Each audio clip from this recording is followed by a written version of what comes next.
Welcome to another Sunday Live. Got caught out there. Expected to go live so soon. Yes, so welcome to another Sunday Live where we do a 20 question mock test and answer any questions that you may have. I will do a hazard perception demonstration and give an explanation on that.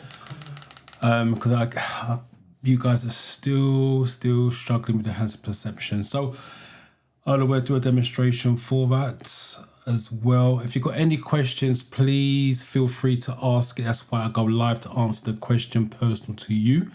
So you don't have to go through, search through YouTube and looking for answers. But I'll put a Q semicolon.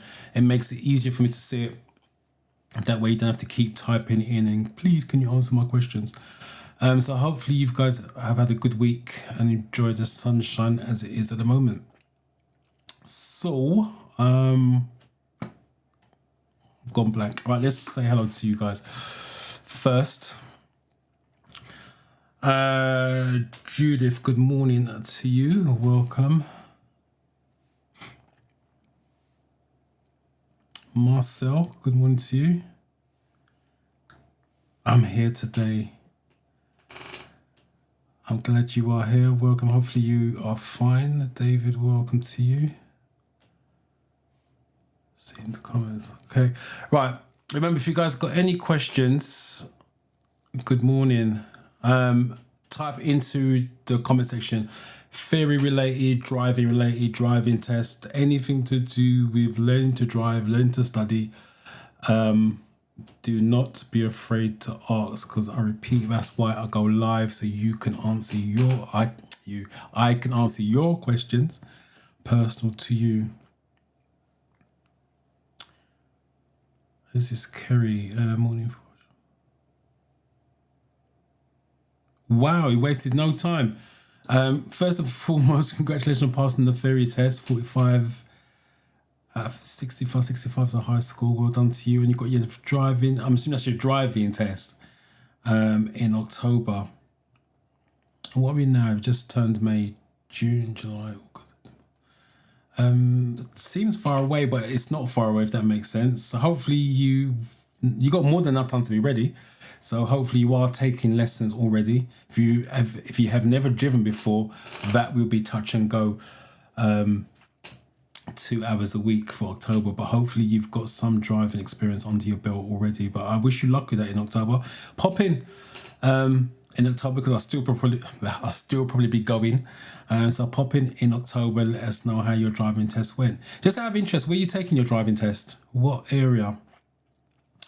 What part of the country are you in? Good morning to you. Hopefully you're well. Good morning. Good morning to you. Failed your test. What score did you get? You've got data. So the paperwork they gave you, you need to look at that and see how many questions you got. You didn't say what you failed on, so if it's the questions, it gives you a breakdown of the categories you got wrong. If it's the hazard perception, it gives you a breakdown of your 5s and 4s and so on and so on. So let me know what score you got and go from there. Or if you've got any questions on it, because you're taking it now, you've got, like I said, real life experience. If you've got any questions you want to ask on that, feel free to ask away. Good morning to you. I want to pass on the second one. I need strategies. The way to go, first and foremost, is look at the data they gave you.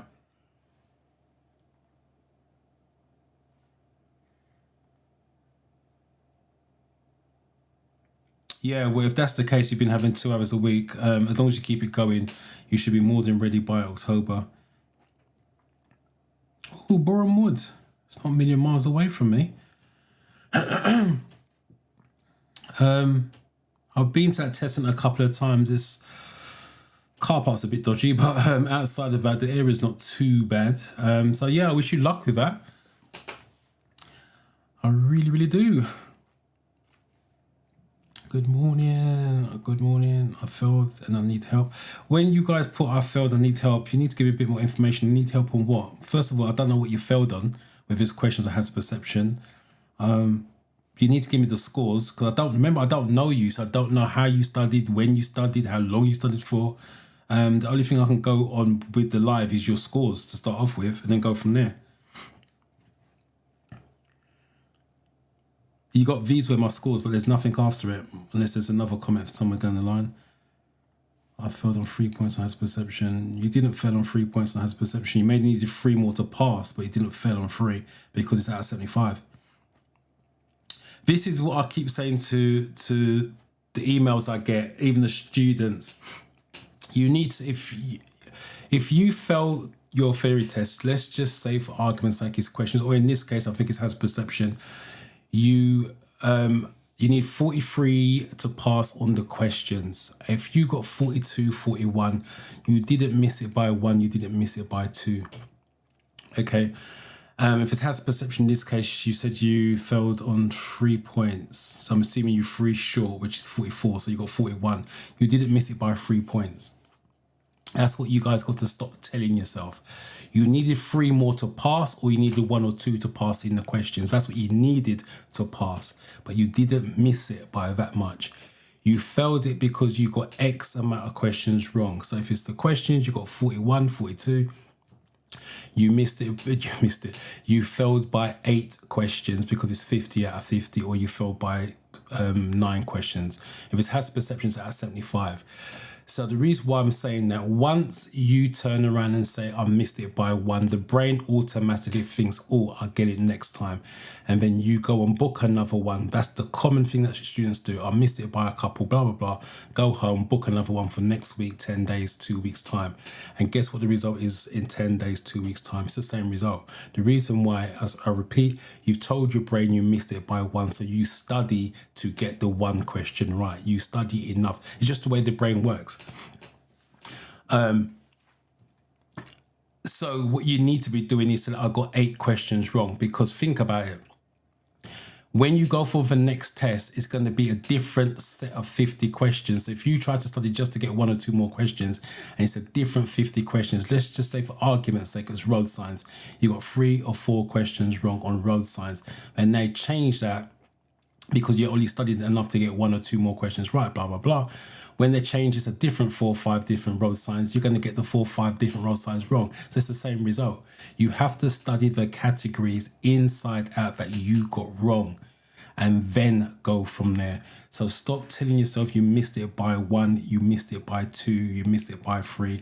You needed that to pass. Ideally, you should be getting 50 out of 50, because if you don't get 50 out of 50, there's a lack of your knowledge. And the reason why you want to aim for 50, that way if you fall short, you should fall forwards, which is over the 43. If you aim for 43, you're going to fall backwards, which is 42, 41, which is a fail. Always aim for the max. You may not get it, but it's going to give you a better chance of passing than aiming for 43. That's just my little rant, if you like, for the morning. And because I see it too often. My favorite test day is fast approaching. I believe I'm ready to pass. I'm glad you believe that, David. Again, if you've got any questions while you're here, I'll still ask it. Let's make sure you get that pass. My new test is Tuesday. I'm in Sheffield.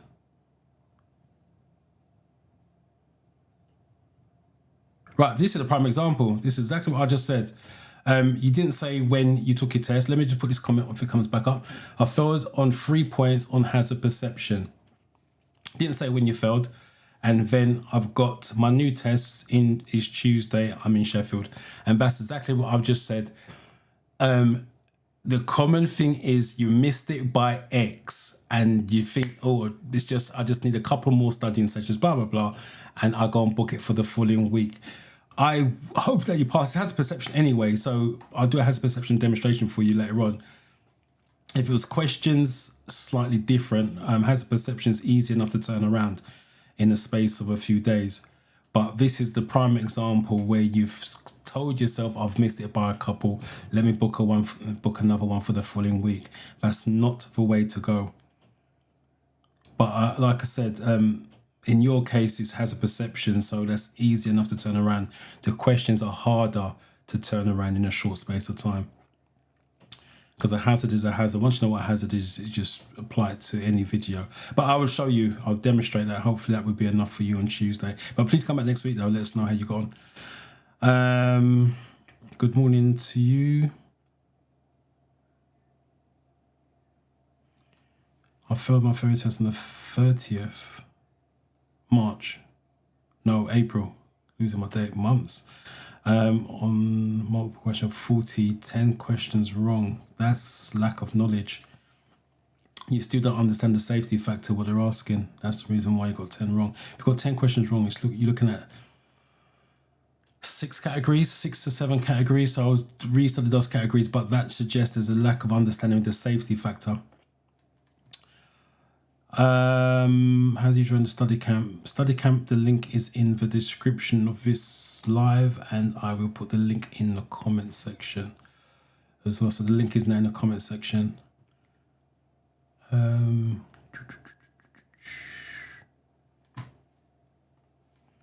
Multiple choice 41. Just 9 questions wrong. Again, that's lack of knowledge. You're not understanding what they're asking. Theory test wise. Safety wise, hazard perception 40. Again, you don't understand what hazards are if you're getting 40 out of 75. Yeah, the questions is a lack of understanding what they are asking and what they are looking for in terms of answers, which is safety. And hazard perception, you don't know what hazard is. If you're getting 40 on the hazard perception, you don't know what hazard is, hence why you're getting 40.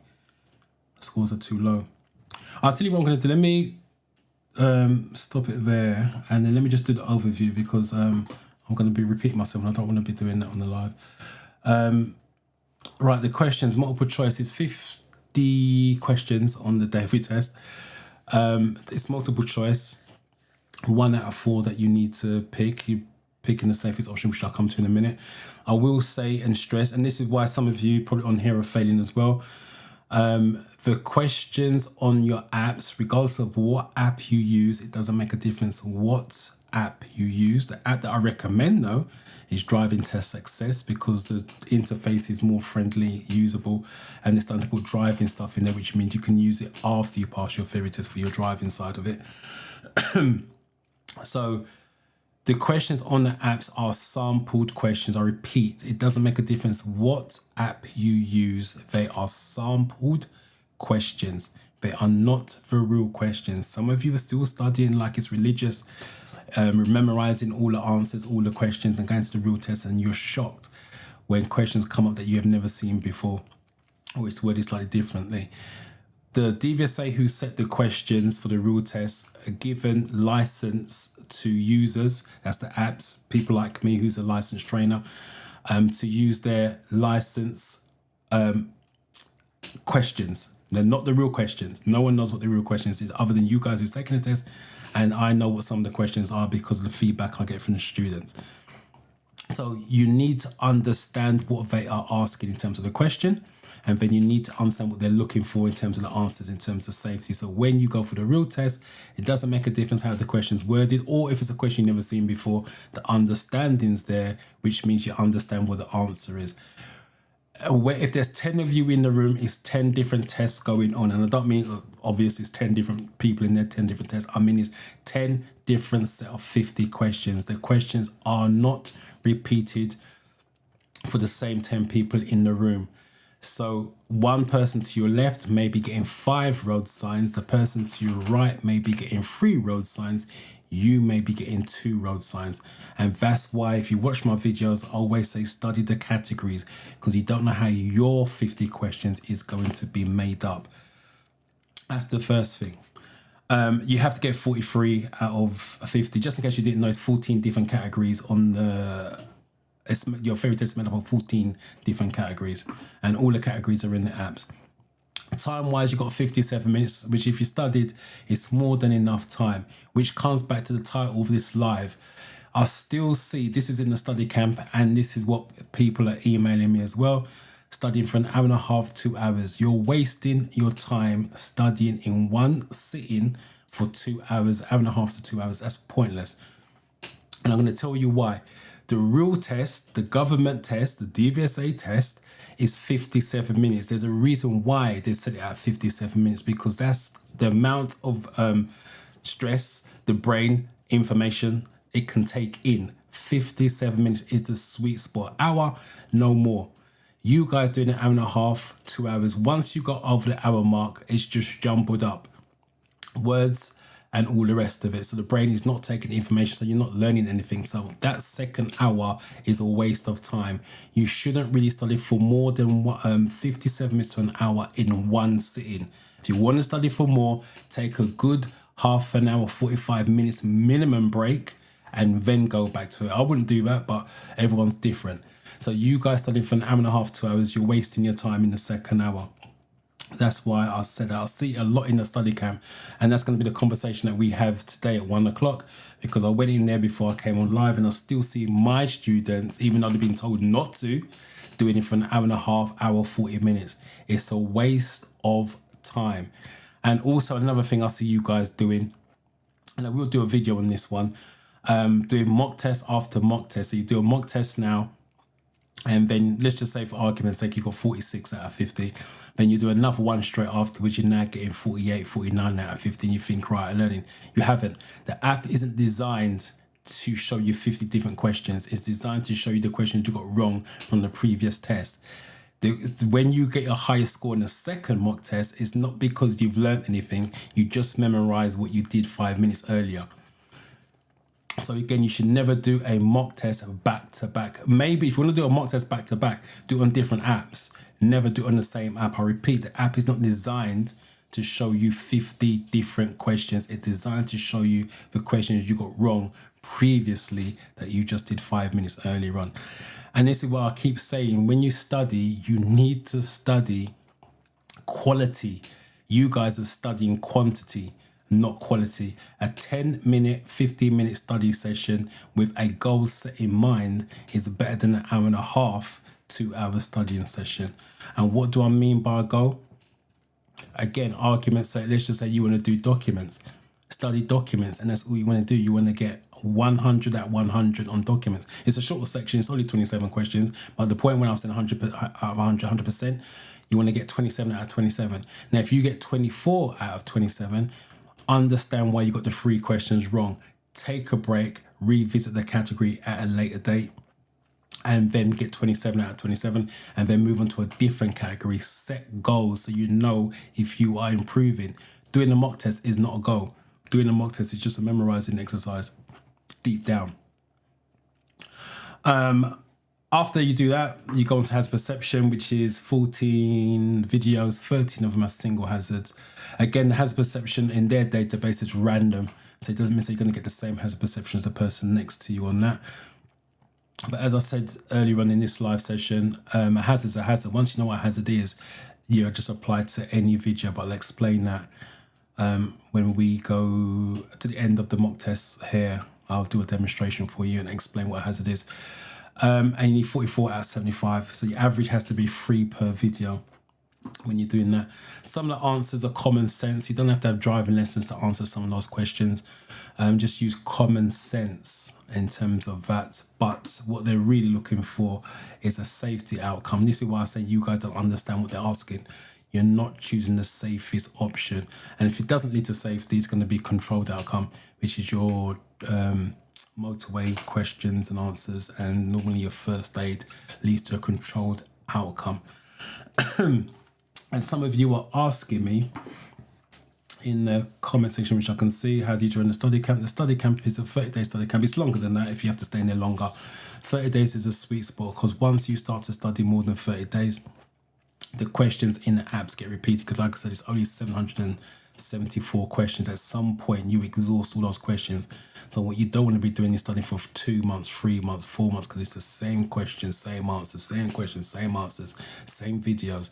Then now your brain is memorizing, which is what you don't want to do. You want to understand. So the 30 days, not this is the 30-day study camp, the 30-day studying overall is a sweet spot. But like I said, I know everyone can't do that because they've got life, family, especially if you're a student this time of year, you've got exams coming up and all the rest of it. So that should take priority. So it may take you longer than 30 days. But with the 30-day study camp, you have access until you pass anyway. So if it takes you 5 months to pass, you have access to all the materials. What's involved? We do a live workshop Monday to Thursday where I break down the categories in detail, different category each day. We have a live review session where I look at your personal results because I can see that because you're registered on my Ferry Test Pro account. We do one on a Wednesday and we got one today after the live session. I'll do one on the Sunday at 1 o'clock where I go into your account, look at your results and give you the strengths and weaknesses, and I give you a plan to reach to your goal of passing your ferry test the next time out. So that's what the study camp is if you're interested in that. But only come into that if you are going to do the work. I tell you what to do and how to do it, but you have to put the work in, and it shows on the review session, because if you don't put the work in, your result stays the same or even gets worse. And as I said earlier on, I will be having a go at some of my students in the camp because I tell them not to study for more than an hour. And when I went in there this morning to take a look how they're getting on, some of them are studying for an hour, 20 minutes, or so on for 1 hour, 40 minutes.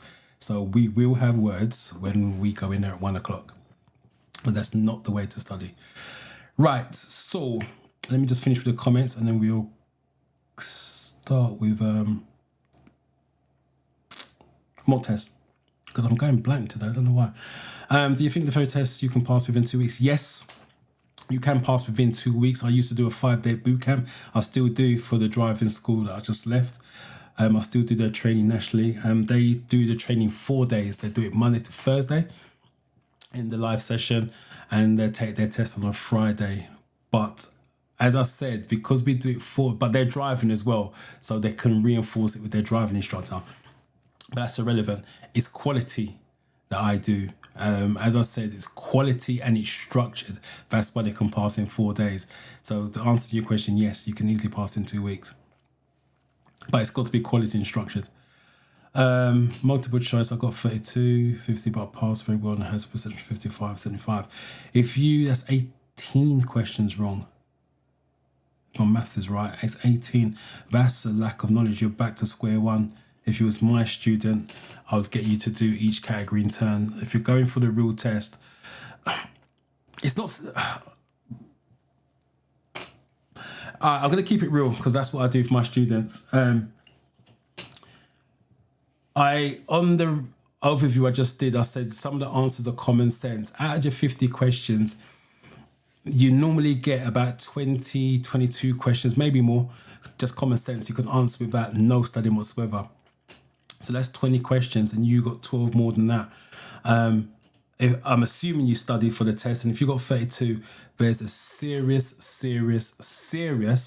lack of understanding. For me personally, like I said, if you was my student, I will get you to go back to basics, do each individual category, and then once you get a solid score in that category, move on to the next one, and so on for the 14 categories, and then I will step it up to do mock tests. But that is a serious lack of knowledge on that one. Passed on Thursday, 48, 50. Missed it by 2. Missed the magical 50 by 2. But well done to you. 46, scraped it. 75. Well done to you though. Congratulations on passing. A pass is a pass. Has a perception that will improve when you're driving lessons because you need that for when you're driving. That's your mirror checks. 3 months since I failed the ferry test and I felt I need more revision, but I really need to drive. 3 months is way too long. If you failed 3 months ago, you're back to square one. Because that's 3 months ago, you had the knowledge, whatever score you got, you build on that. I'm not saying when you fail a test, you want to take a time out. Sometimes you feel like that, frustrated, I don't want to study anymore, blah, blah, blah, give it a break. Think about this, you need your license. That's why you study in the first place. To get your license, you have to pass the theory test. So whether you stop now or stop for 2 years, 5 years, you're going to have to come back to it. And I've seen it too many times where students failed at 17, 18 years of age, think, sod it, don't need my license. And then at 27, 28, life's changed. They want to move, they want to change jobs, they need a license. Now they're doing it where they've done it 17, 10 years earlier, it would have been a lot easier. So if you do fail your ferry test, yes, it's frustrating. Yes, you feel like giving up. Trust me, I know that feeling. But your dreams, other side of your theory test, you pass your theory test, you take your driving test. Happy days. Never give up. But don't take a 3-month break unless life really gets in the way. You're back to square one with the studying on that one. And on here, you said, I feel I need more revision. You're always going to feel you need more revision. I've never come across one pupil that feels they're ready for a theory test. It's always, I need a bit more time. Even in the study camp, there's a couple of students that I literally forced them to book a date and take the test because they was ready. Their results said it was ready. They turned to every session.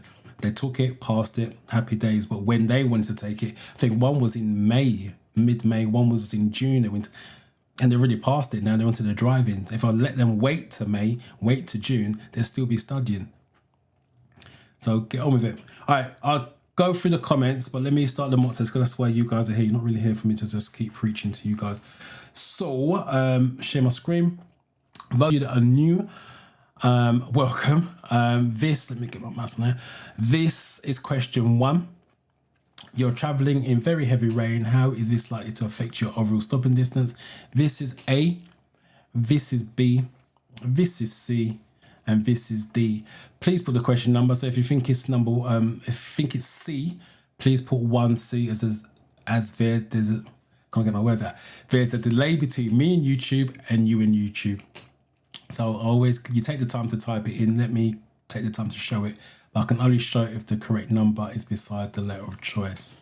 Remember, if you've got any questions, feel free to type it in and let's get you guys sorted. All right, let's do this. My last theory test had 40. I missed it 3 marks. Common. I got 10 wrong. Study the categories that you got the questions wrong in, but 40 is still a low mark. I would still say that's a lack of understanding, but you have to, I don't know you, so I've got to give you the basic info, which is go with the categories that you got questions wrong in. 60 has perception, you're spot on with that. Don't have to worry about that. It's very rare that someone gets a high score and has perception and then takes the next test and fail it, because like I said, a hazard is a hazard. Questions now is different because you don't know what set of questions you're going to get. I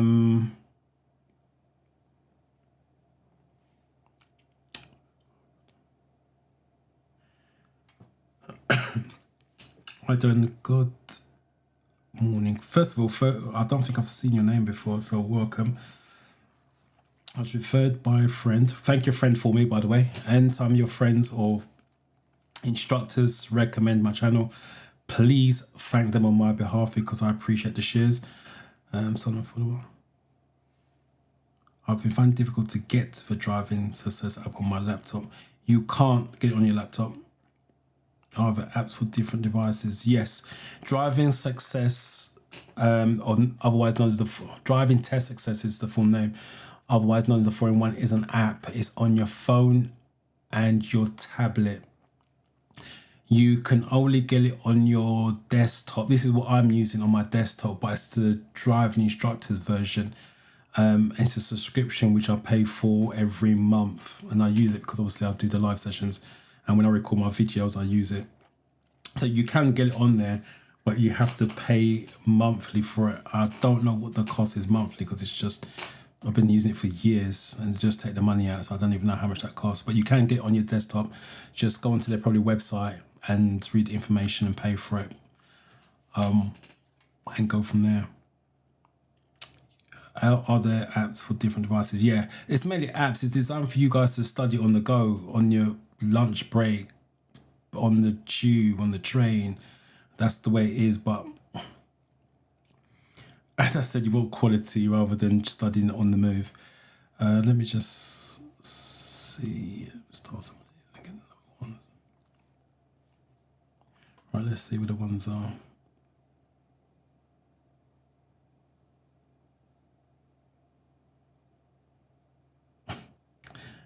Alright. First of all, let me just again. I'm going to say, when I'm teaching, I'm very particular, and I pick up on what people say. That's why when we did the live sessions, They have to talk. It's not about the workshops we do Monday to Thursday. You can type comments in and all the rest of it. I'm fine with that because technically I'm teaching you the categories. When we do the live sessions, they have to talk. They can't type. They have to talk because I pick up on certain things you said. At the beginning of this session on the mock test, I said type in the question number. And here we go. So no question number's been typed in. See, I pick up on that because, like I said, it's those subtle details you need to pick up on your 50 questions. And these are the things you guys are missing. Simple little things like that. And that's what I pick up when we study together. So like I said, that's just the teacher in me. Not having a go, just saying, pay attention to detail. That's the difference between getting 42 out of 50 and getting 43 out of 50. And by the looks of it, those 2 A's are wrong as well.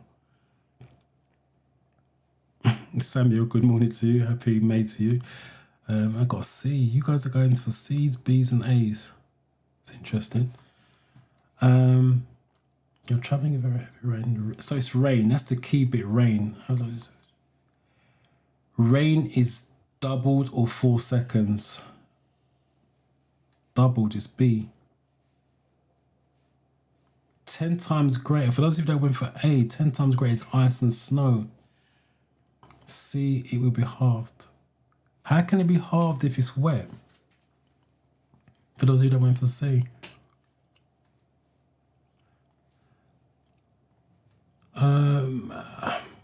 Some two-way roads are divided into 3 lanes. Why are they particularly dangerous?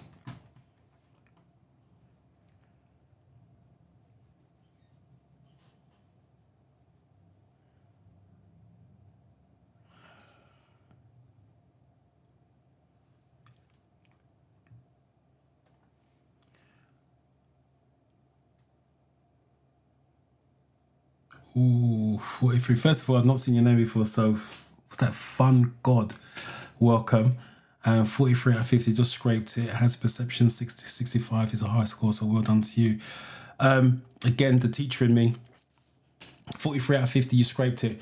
What I would do, congratulations on passing. Let me give you that first. Got to give credit where it's due because you passed it. Look at the categories you got questions wrong in. Just make sure it's not rules of the road and road signs.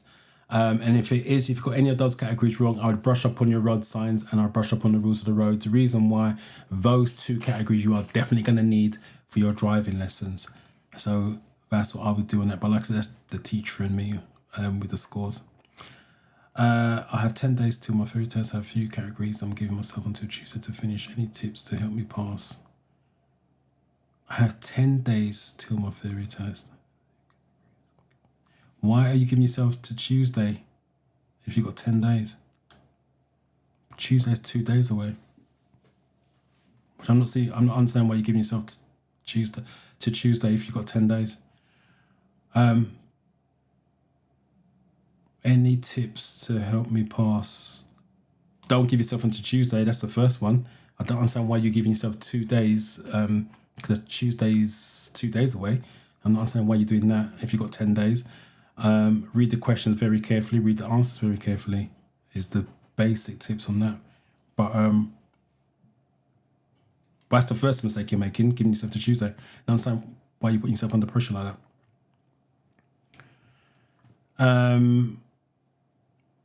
Let me start.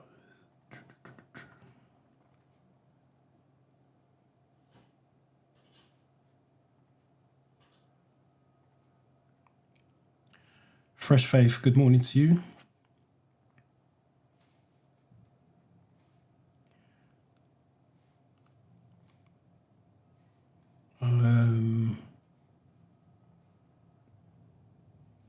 So I'm just getting all these comments started up so I can get to the 2s.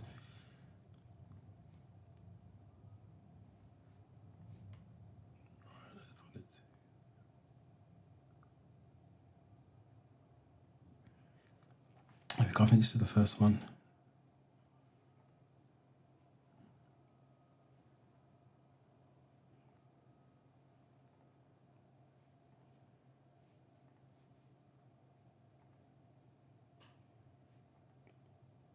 Right, you guys are going for A on this.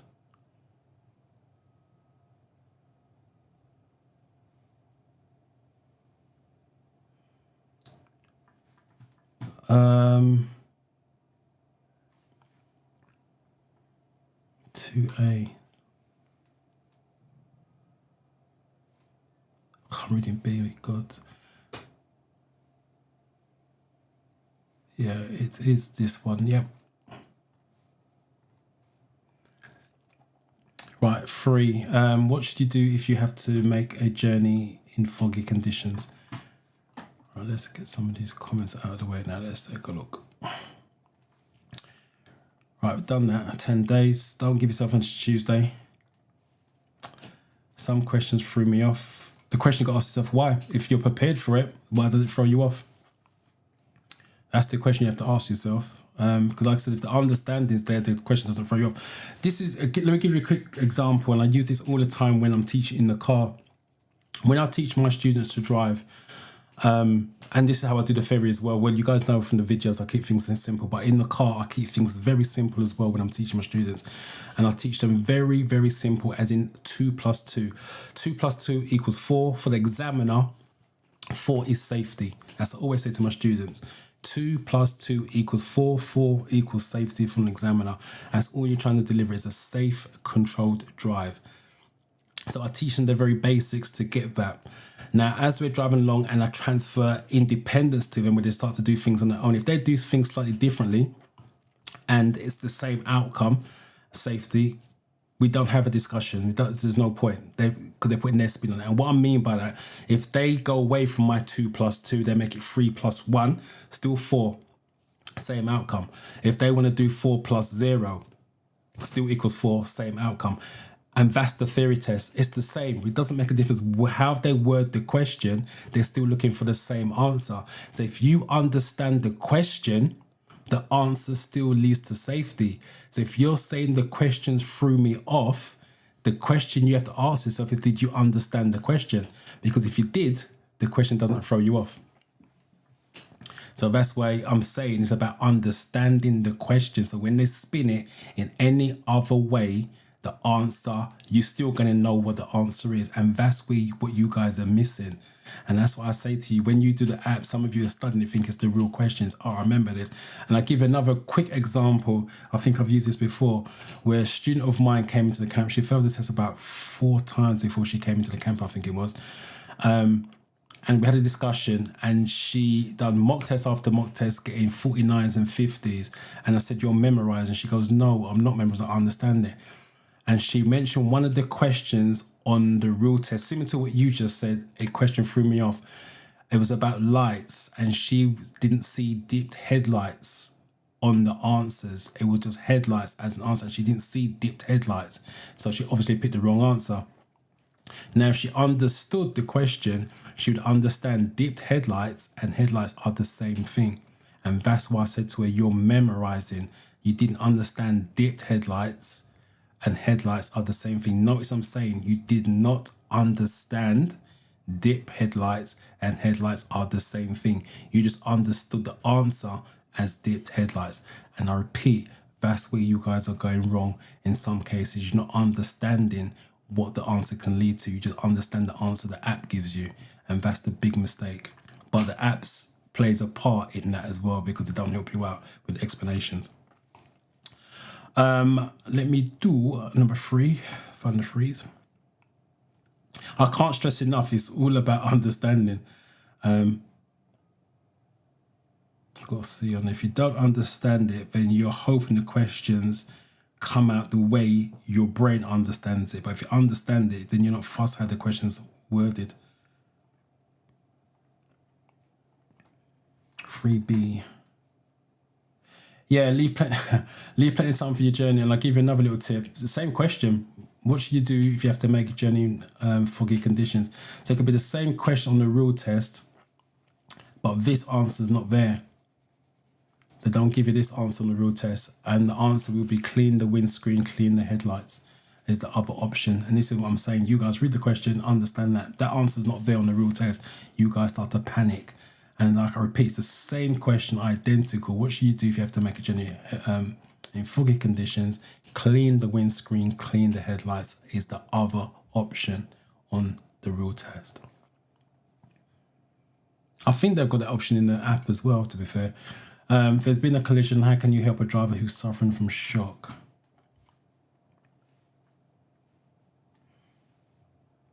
Can you make a U-turn on a bus lane?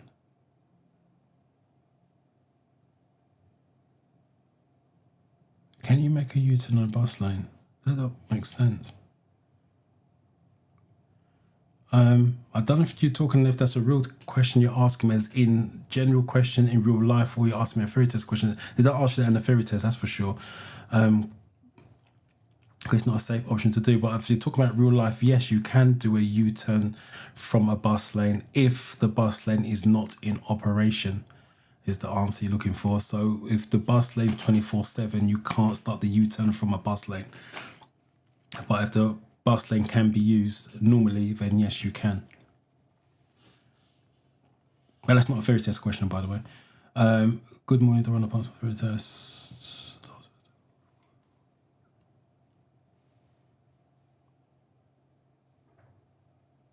I see you're doing driving lessons. Who's this? Becky. Well done to you. Congratulations on passing. Again, teacher in me 44. Just do the categories for me.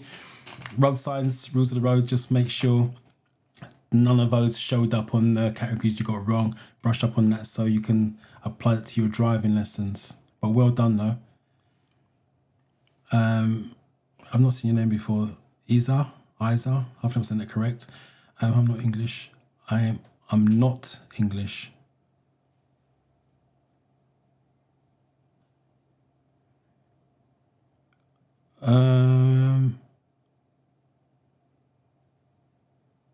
Yes, because you're using the practical skills with the theory, it's going to reinforce it. I always say this: if you can do driving lessons alongside the theory, I know it's not financially possible for most people, but if you can do driving lessons alongside your theory, it's going to enhance it. The reason being because when you're driving, you're going to use rules of the road. That's why I say, I think Becky was just a minute ago, and I said check your road signs and rules of the road. So rules of the road signs you're going to use on your driving lessons. It's going to help you recognize shapes, what their meaning is. Hazard perception, you're doing that all the time when you're driving. The hazard perception is you checking the mirrors. So your hazard perception is going to be on point. So yes, that's definitely going to help. And any issues you have with your theory, your instructor should help you out. As much as we're driving instructors, it should still help you with your theory. If you've got any issues, take it to them. If they're not helping you, maybe consider changing. Number 4.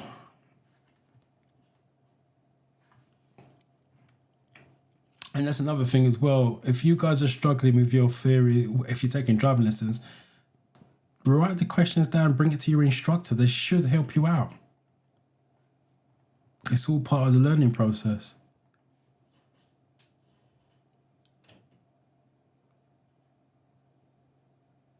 So I lost where I am, right? 4B. My dyslexia's kicking on. We're really struggling there today. Reassure and confident. Yeah, B. Reassure, just in case you didn't know, reassure them is talking to them, let them know someone's there. Don't tell them they're going to be fine. Don't tell them they're going to be okay. But keep talking to them. Don't leave them on their own, to their own thoughts. That's what that means, by the way. You're performing cardiopulmonary resuscitation, CPR, on a casualty. How fast should chest compressions be?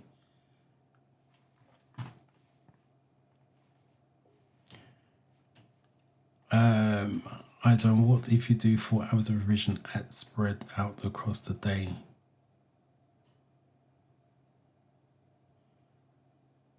But why would you do 4 hours across the day? That's the question I've got to ask myself. What's so important that you want to be doing 4 hours stretched across the day? That's what I'm not getting. I can't answer that because I don't know you. Let me just quickly explain the information I'm giving about studying. when I say study for an hour and a half, 2 hours at a time, does it work? It doesn't. In my experience, 78% of students don't take the information. And I've showed my students in the study camp with their own data, where I go through worked, and then when they've done another test, I show them the weaknesses and strengths. They haven't learned anything in the second hour. Can you study for 4 hours at a time and still pass? Yes, of course you can. Is it possible that it's gonna, all that means you're gonna pass or fail it sooner? That's what it means. Remember, you're not looking just to study and get the 774 questions out of the way. You're studying to understand the 774 questions. There's a difference between learning the 774 questions and understanding the 774 questions. But I repeat, you have to do what's right for you and your time and your lifestyle. I personally don't understand why you want to do 4 hours spread across a day anyway, especially ferry training. If you're doing road signs, at least you've got images. But if you're doing rules of the road, it's all words and stuff like that. That's just, well, I suppose I'm dyslexic. I'll just stay away from words. I'd rather images. But like I said, you got to do what's right for you. That's all I can say with that.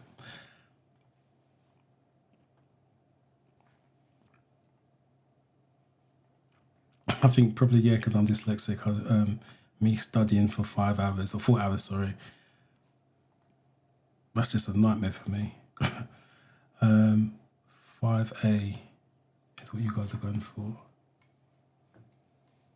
2 per second.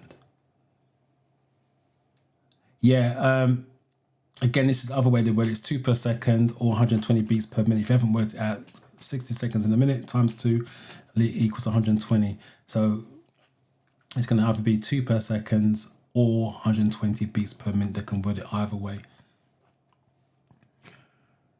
What's this, number 6 already? You're leaving your vehicle parked on the road and unattended. When may you leave the engine running?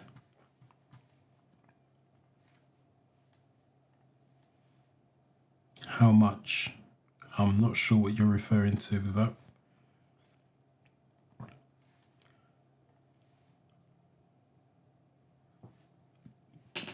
Good morning to you. Welcome. Passport. No problem. You are welcome. Thank you for letting me know that you've passed, by the way. I've not seen your name before, don't think. So welcome to the channel. Thank you for breaking the silence. How do I register? The link is in the description. I put it in the comment section as well. Just click on the link. But read the information first. Don't just sign up, because like I said, it's not me doing the work. I will guide you. I will help you as much as possible if you turn up to the sessions. But you do have to put the work and effort in and apply what I tell you. As I said with my students this morning, I've seen them doing an hour plus, and we will have words at 1 o'clock.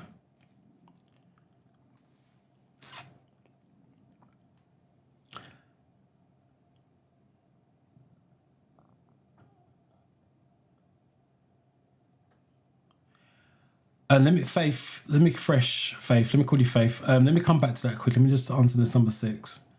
I need to get my head around what you just said.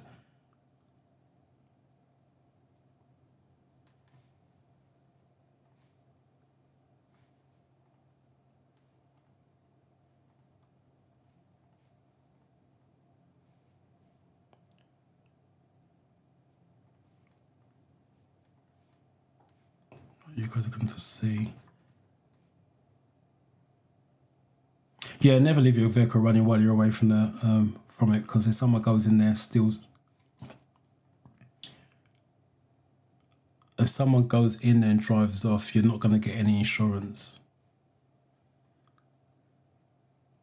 for it. And also save the environment, plus save your fuel, especially this time I had the fuel so expensive as well. So always turn it off and lock it up.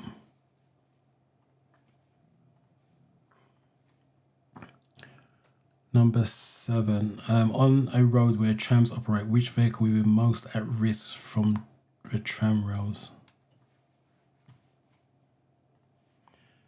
All right, let me go back to Faith. Thanks very much for helping breaking things down. Please, is it advisable to do a bit of mock on the app? That's study too.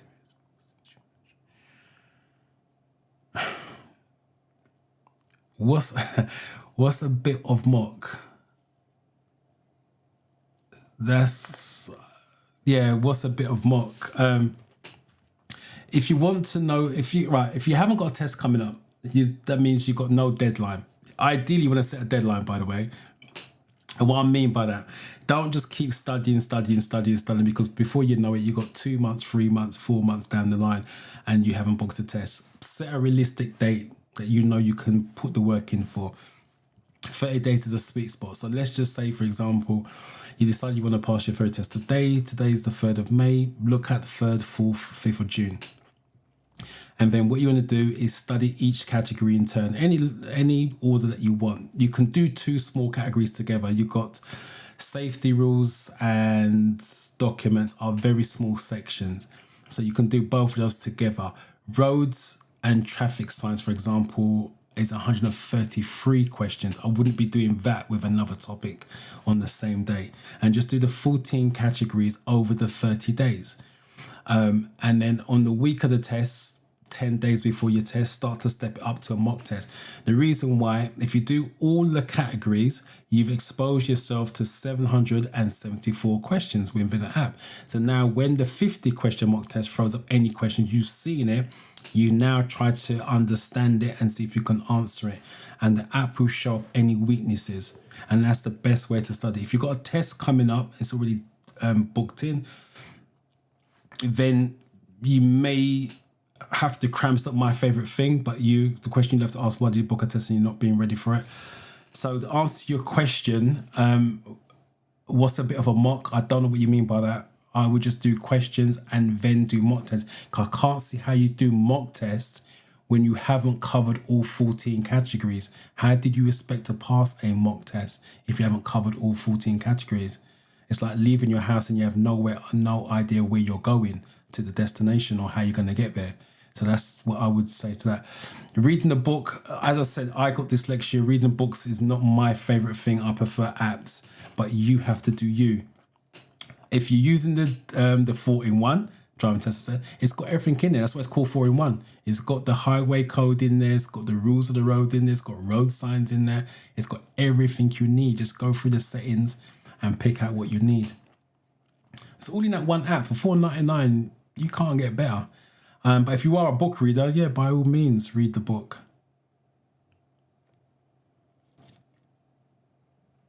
So hopefully that answers kind of your question. If not, let me know and I'll answer it a different way.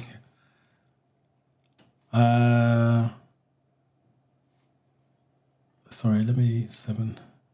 Are we at 7?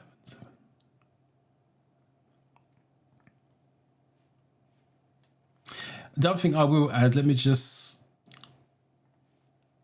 giving you 7A. There's an A on that. Most of you guys can see. You have to study what's best for you. Because remember, I don't know your lifestyle. I'm just telling you, I've taught a lot of people over the years and I've seen the mistakes people make. That's what you got to understand. I have the same way I say you take a test. If you failed it, you have data. I've taught a lot of people to study and I've seen people fail, I've seen people pass, and I've seen common mistakes. So I have data. It's not something I'm just making up.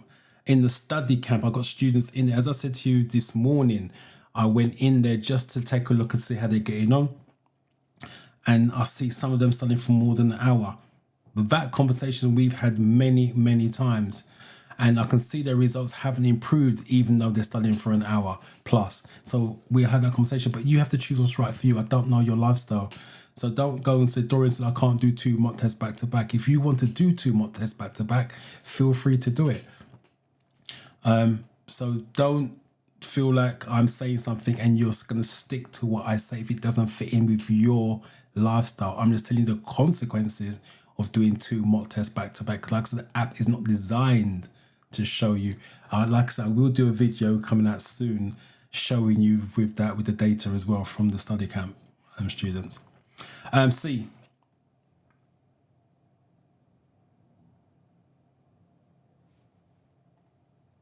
Yeah, bicycles. The reason why the tracks are grooved, they're not flat. The tracks are grooved so the wheels can get stuck in between the tracks. 8. When will a new car need its first MOT test?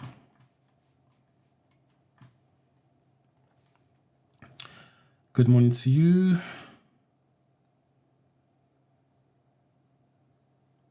past first time as well. Congratulations, well done to you. And again, thank you for coming to the live sessions. Let me know how you got on. Appreciate that.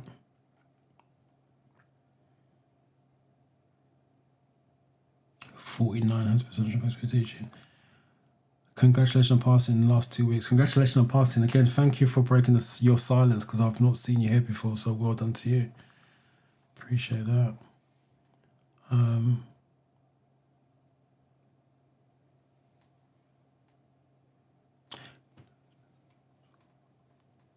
I passed my practical test. Congratulations.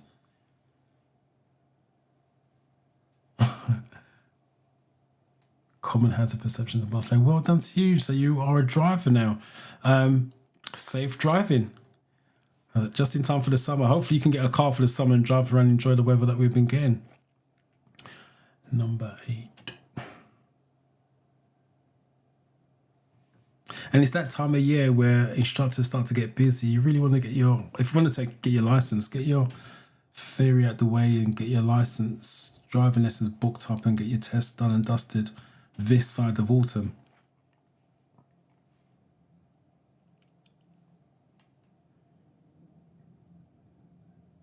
A 3 years old from registered. Yep. What should you remove from your car before leaving it unattended?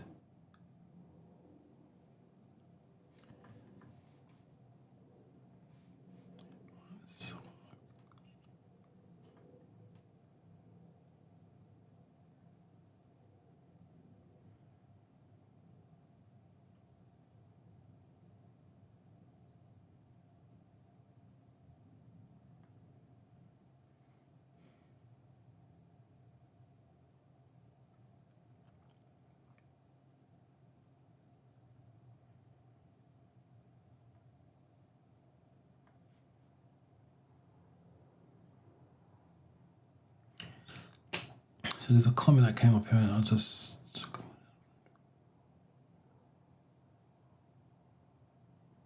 don't think I've done this one before, so good morning to you. 46 and 65. Congratulations on passing. This is the one I was looking for. Now I saw it somewhere. Right, I booked a 35-hour driving course which came with a practical day for June. I have 6 weeks to learn. I want to pass first time. I booked a 35 hours driving course and we're May, June. 35 hours. Okay, so all right, let's forget the driving side because I can't answer that. Driving wise, hopefully you got driving experience, because 35 hours intensive.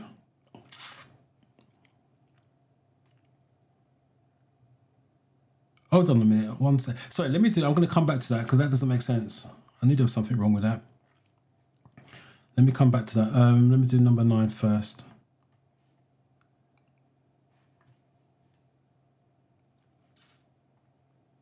I knew my brain wasn't getting it right. So you guys are going for B. Please explain question 9. I shall do that for you. So you guys are gone for 9. So Mary wants explanation. What's the question? What should you remove from the car before leaving it unattended? What should you leave? What you guys are going for B, for vehicle registration?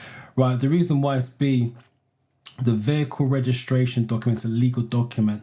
It has the registered keeper's details on there. When you buy a car, your name should be on there if you are the registered keeper of the vehicle. If you leave that document in the car, someone steals your car, they can now change your name to their name on that document. In the eyes of the law, they see what name's on that document. So that's why you should never leave that document. You should never leave the document in the car anyway. You don't need it in there. Leave it at home once you get the registration document, otherwise known as a V5C document. They can word it that way. Leave that document at home. But that's the reason why it has your name on there if it's your vehicle and you register to you. Someone steals your car, gets their hands on that document, they can change your name to theirs. In the eyes of the law, they see the name that's on the document. So technically you just lost your car, even if the police found it back. That's the reason why. But yeah, all those type of documents, driver's license, vehicle registration documents, your vehicle tax documents, don't leave it in your car. Don't need it. Remember, if you get stopped by the police and they want to see it, they're going to give you a producer, another theory test question, which you have 7 days to produce it at a police station. You can leave your service record in there. So when you get car serviced, you can leave that in there. Owner's manual, that's like the documentation instruction. You can leave that in there. The car dealers, I wouldn't leave that in there. It doesn't make sense. But yeah, this one definitely not. You're driving on the motorway. What should you do if luggage falls from your vehicle? Right, let me deal with this one. I've booked a 35-hour driving course, which came with a practical date for June. I have 6 weeks to learn. I want to pass first time. Right, I'm not understanding if you got 6 weeks to pass the theory test, because if that's the case, how do you get a practical date? So based on what on your question, you got a practical date. That means you already passed your theory test. That's how my brain's working, because you can't have a practical date without passing the theory test. So if you have booked a 35-hour driving course and you're just talking about you want to pass your 6 weeks and you just want to do the driving sign pass first time, that's just driving lesson. That's what the 35 hours are for. You're looking at a minimum 6 weeks, 6 4s are 24, 6. That still doesn't work out. 35 hours over 6 weeks.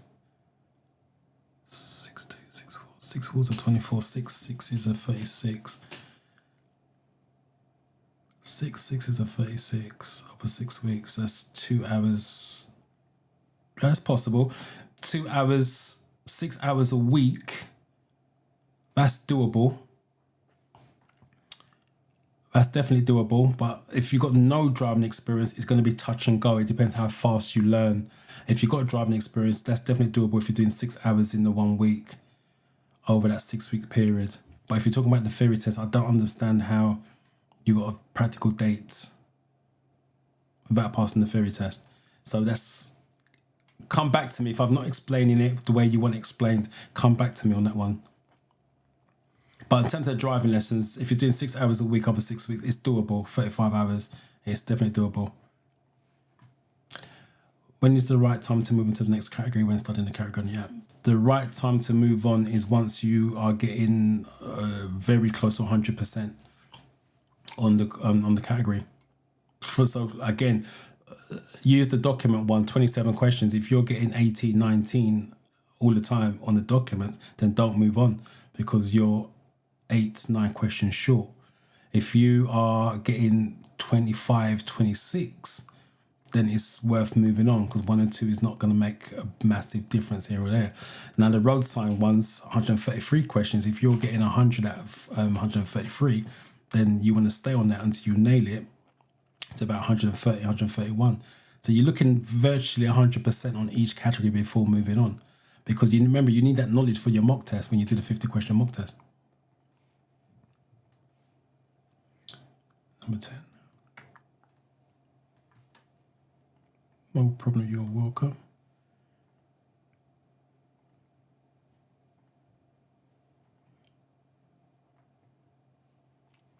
Again, you guys got to do what's right for you.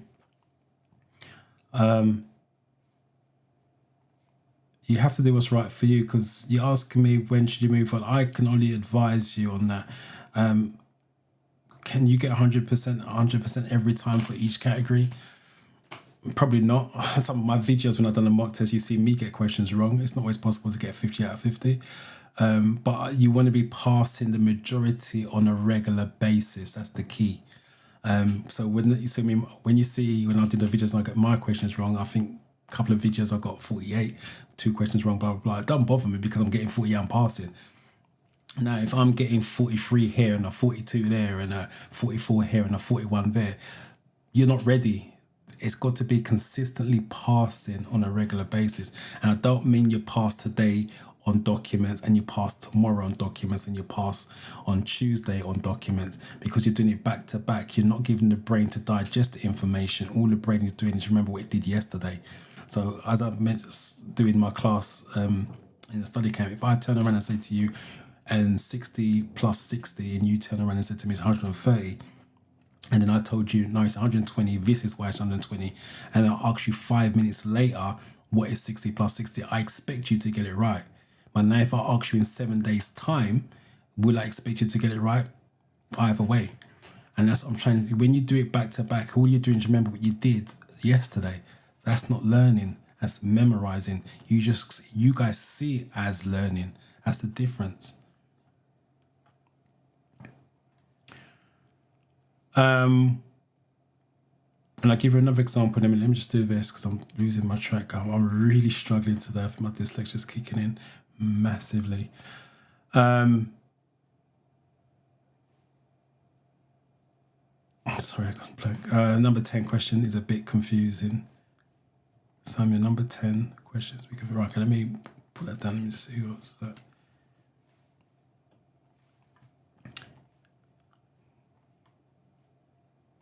Samuel can't make up his mind. Samuel, I'll explain it. All right, let me see what the common answer was. B is a common answer, and Samuel's confused between D and B. Where are you on this one? Let me put it up so everyone can see it. Right, you're driving on the motorway. What should you do if your luggage falls from your vehicle? So B, stop at the next minute's telephone and report the incident. I think that's the common answer, wasn't it? And Samuel's confused. Stop at the motorway and switch on hazard warning lights while you pick it up. Right, why is that confusing? Go back to what I said in the beginning, the overview. What's the ferry test about? Safety. Now, this one, D, stop on the motorway, switch on hazard warning lights. Say stop on the motorway. It doesn't say stop on the hard shoulder.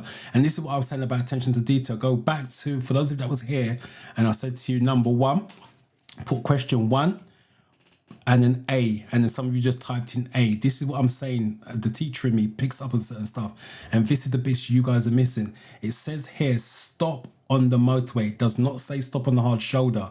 So you're stopped in one of the 3 lanes. Dangerous in itself. Put on hazard warning lights while you go and pick it up when cars and lorries are doing 70 and 60 miles an hour. In what shape or form is that safe? And this is the bits where I'm saying attention to details. It does not say stop on the hard shoulder. It says stop on the motorway, which is 3 lanes. Left lane, middle lane, right lane. Because a hard shoulder is not a lane, it's not a motorway. So it says stop at the next emergency telephone and report the incident. Where are emergency telephones? They're in beside the hard shoulder. So as much as you're stopping next to the emergency telephone, technically you're stopping in the hard shoulder. Attention to details. That's the reason why. You're at a junction controlled by traffic lights. When should you wait at a green light? Right, so let's go back to this. I've already passed theory, but it's 35 lessons over 6 weeks. It's enough to buy. Right, so you passed your theory. Let's make my brain a little bit easier to think. If you've got no driving experience, it's going to be touch and go. I'm not going to lie, because like I said, intensive course isn't for everybody. If you have driving experience already, then you again, if you're an average learner, if you're a slow learner, again, it's still be touch and go because everybody learns differently, but it's doable. If you have got no driving experience, or even with driving experience, what I would suggest you do in between lessons is jump onto YouTube and watch driving videos.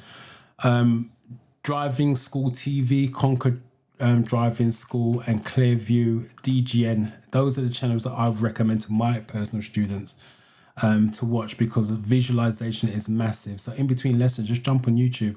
So if you're doing roundabouts, for example, jump on those channels, watch their roundabout videos. It gives you a clearer insight on the theory side of it. So when you jump in the car, you're saving time. So your instructor, when they do a Q&A with you, you know what the answer is rather than having to keep leading you. But it's doable. And also with your 35 hours, because you passed the theory already, you're not under pressure to pass the theory. So it's just literally driving. So do some homework in between your lessons, but definitely doable without a doubt. Because I used to do intensive, but it was 20 hours. over 4 days. You got 6 weeks, so it's more than enough. Providing you do the work, by the way. Right, sorry, we're on number 11. Samuel, hopefully that explains why it was what it was.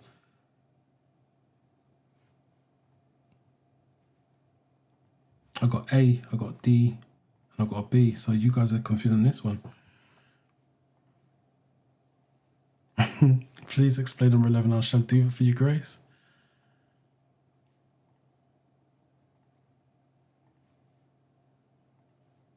Right, let me put Grace's one back up. Grace is there, right? Number 11, explain. You're at a junction controlled by traffic lights. When should you wait at a green traffic light? You guys was confused on this. I got B's, A's, and D's, wasn't it? What was the common answer? B. When your exit from the junction is blocked. That's correct. And you got A's and D's on there. A, when you think the lights. Okay. Pedestrians are waiting to cross. Okay, let me break it down. That's the correct answer, by the way. If your exit's blocked, it means you've got nowhere to go to, so you wait at the green light. What you don't want to do is wait on the crossing. Once you wait on the crossing on your driving test, if the lights turn to red, the examiner's got a decision to make about your driving test pass or fail because you're on the crossing, especially women with buggies are crossing in between the car. You just made it unsafe. That's the reason why you stay behind the official stop line. But now let me explain why the answers aren't correct. Let me break the question down again. You're at a junction controlled by traffic lights. When should you wait at a green light? This answer, when you think the lights may be about to change. So the lights are green, you think it's going to change. You're stopping at a green light, even though green means go.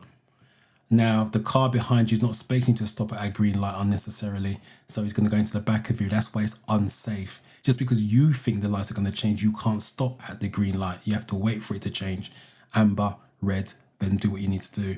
The other answer was D, when pedestrians are waiting to cross. Again, the reason why pedestrians are waiting at a green light, they wait for it to go to red. So if you wait at a green light for them to cross, you're stopped, they're crossing, the lights turn to red, you're waiting, they're crossing, which means you're never going to go. Because if you're waiting every time a pedestrian at a green light, they cross, you're waiting, it goes to red, they cross, you're waiting, it goes back to green, they're crossing, you're waiting, you're never going. So that's the reason why it's not that. So hopefully that makes sense. And this is actually a good session as well, to be fair, because you guys are asking for explanations and I'm breaking it down for you. And this is what you want to do when you're studying. But obviously, when you're studying on your own, you don't have someone to break it down like that. But this is good. I'm enjoying this. How can driving in a fuel efficient manner help protect the environment? Right, so I've done. I'm Luton looking for driving lessons. You're in luck. I'm in Luton. I can give you the whole package. Your theory. Oh, you failed your theory as well. Go to my website, www. I'm going to update it hopefully over the bank holiday, but it's there. www.drivingferryuk.com and book a driving lesson or phone the number on there. And they'll pass your details on to me. But yeah, I can give you the driving lessons. I can also help you with your theory test as well. Give you the complete package. Get you done and dusted and get your license before the summer's over. Yeah, so do that.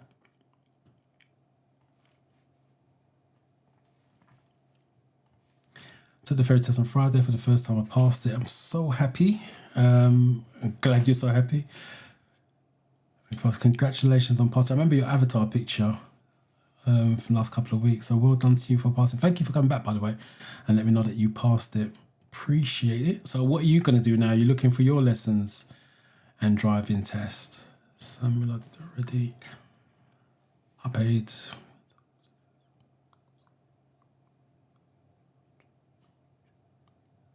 Yeah, you've done the right thing. A lot of people don't want to do it because if you've done this 2 hours a week, 8 hours a month, 2, 4, 6, 8, 5 hours is 40. You're looking at 5 months, probably longer, to do what you're doing. So you're doing it in quick time. So you're looking at 6 weeks, as you mentioned. There's nothing wrong with intensive courses.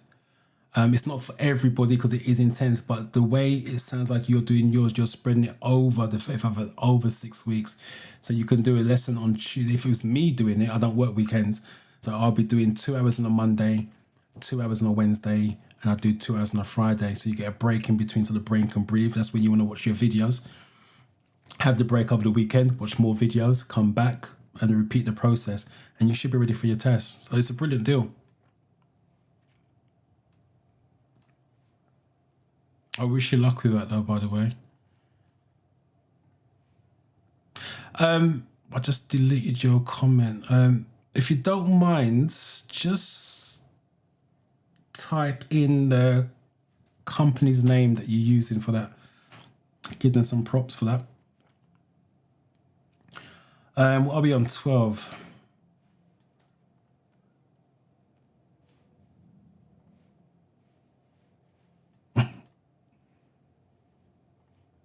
Oh, guys, you guys split D. I got A. If you guys want me to explain the question, don't be afraid to type it in, because actually it's a good thing. We're doing you asking this because it's not really done beforehand.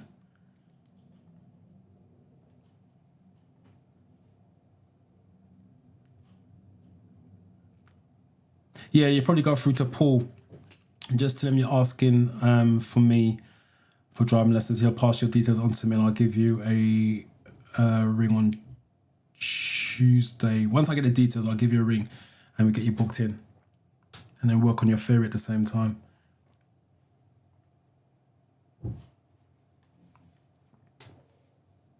And we just kill both your theory and your driving. 12A. Sorry, someone wanted the explanation, didn't they?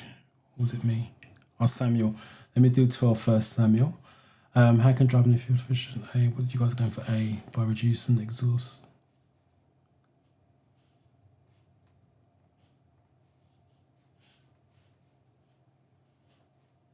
Yeah. And for those of you, get my words out. For those of you doing driving lessons, that's manual lessons I'm talking about. That's block gear changes, skipping gears, by the way.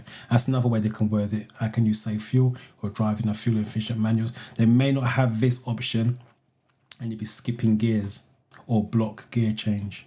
Again, it goes back to understanding what they're looking for. Why should drivers be more careful on roads where trams also operate? Right, let me do with Samuel. In number 10, what?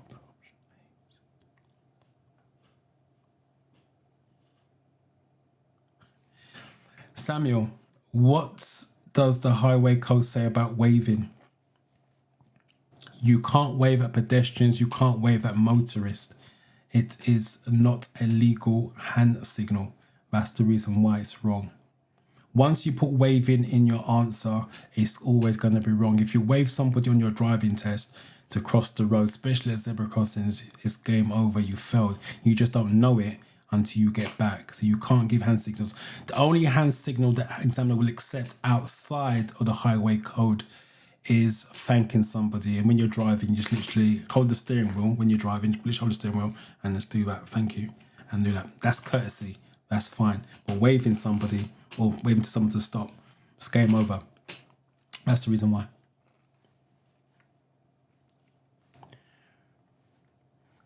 Right, I failed 4 times now, I give up. So if you're giving up, there's nothing you can do. First and foremost, don't give up, because you're obviously doing your theory because you want to pass your driving test. As I said earlier on, to pass your driving test, you have to pass the theory. So as much as you feel downhearted, frustrated, you have to keep going if that's what you want. If that's your dream to get your license, you have no choice in the matter.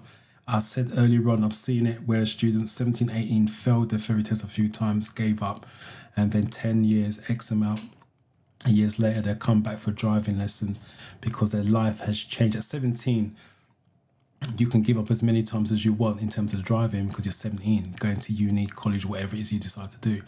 Once you start to get older, start your family, maybe move out further out of London or wherever it is, where you need transport to get you around, you now need to go back. But think about the time you would have saved if you'd done it 10 years earlier. 10 years from now, the driving test would be even harder.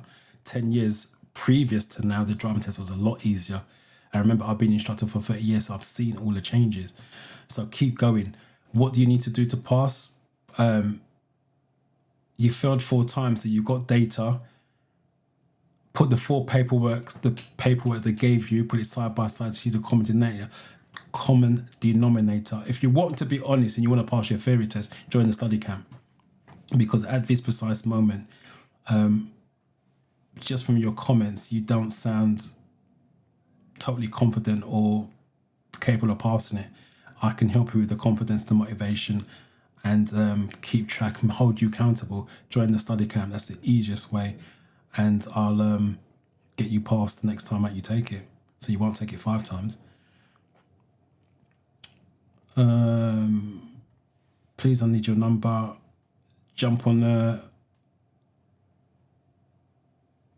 Need my number. Jump on. Get my email. Don't do phone numbers or WhatsApp. Go on my website and get it from there. My number's on the website www.drivingtheoryuk.com or email.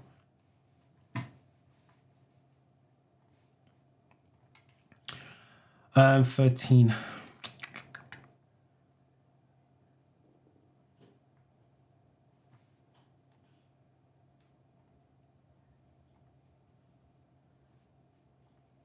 No problem, that's why we're here.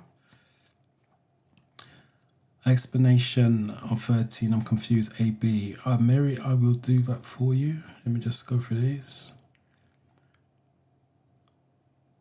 Ben, Victor. Congratulations on passing, by the way. Passed 48, missed it by 2 in Magical 5064 high score. Well done to you. Let me stop. 13A.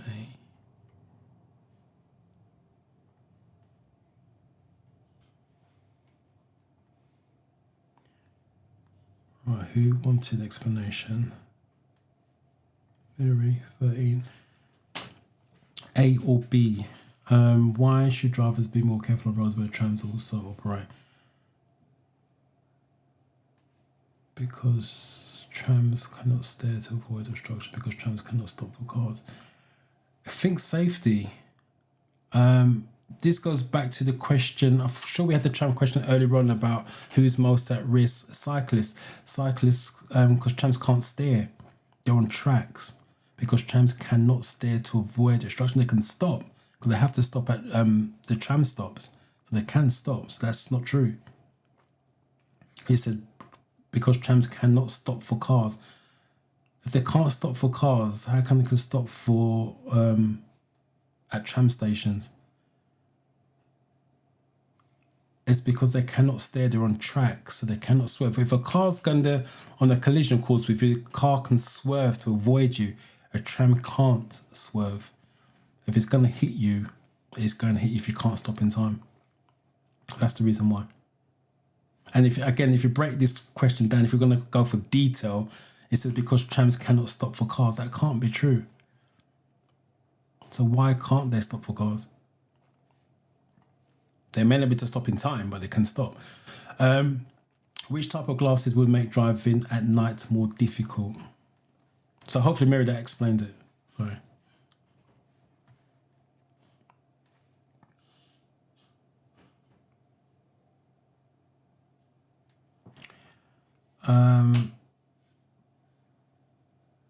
Passed it after trying 4 times. Well done. Again, this is what I'm talking about, not giving up. It took 4 times, but at least you've done it. So now that's sorted. You're on your way to your driver's license. So well done. As I said, it feels frustrating.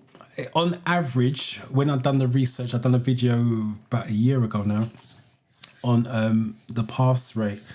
And it takes 3.3 times. I don't know where they got 0.3 from, but 3.3 times attempts to pass the theory test, which I was shocked.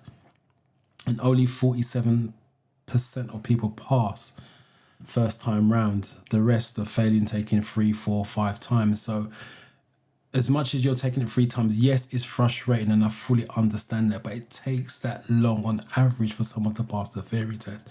And the reason why it does take that long, because no one tells you the backstory to it, where they're looking for safety, show you the tips. All they do is give you the basic highway code explanation.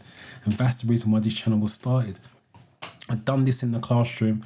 Students are struggling. I'll be honest, when I started to teach the theory in the classroom, and this was 10 years ago, I thought, how on earth are people failing the theory test?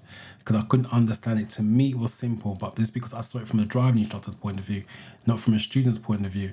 It's only when I was sitting and having a conversation with a student and she said something to me and I thought, And then when I started to look into a bit more, I fully understand reading the questions. You guys see it one way, where as a driving instructor, we see it a different way. And that's where the confusion comes in. Similar to you guys saying to me, can you explain this and explain that? Because you're seeing it from a different point of view. So I stopped judging. And I'll be honest, slightly, I was thinking, how could you be failing it so many times? I don't do that anymore because I understand why you're failing it. Because there's a lack of understanding, but people don't tell you what you should be looking for, how to understand it, how to break it down. And that's why the channel came to life 6 years ago now. So I fully understand it. But yeah, it's frustrating to fail it that many times, but keep going. You want your license, you've got no choice in the matter, to be honest. And you don't want to be driving around illegally. Because you're always going to be looking in the rear view mirror every time you see a blue and white light. You can be thinking, oh my God. 14D. Tinted in this case. If tinted is not there on the real test, you're looking at sunglasses is the other option. You're traveling behind a moped. What should you do if you want to turn left a short distance ahead?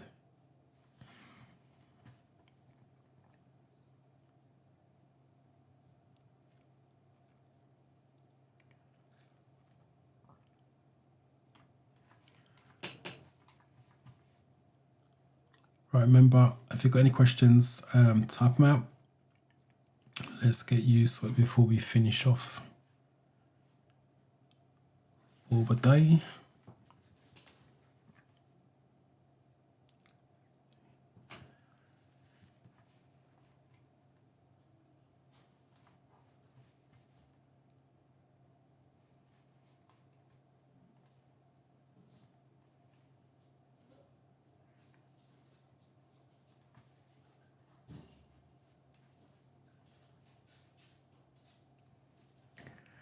Um, 15C. I wait a little bit longer. I think YouTube's really slow now, because the 15s are taking ages to come through.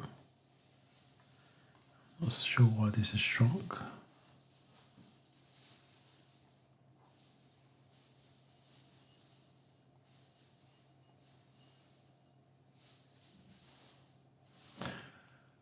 Let me reset this. I don't know why this has gone so small.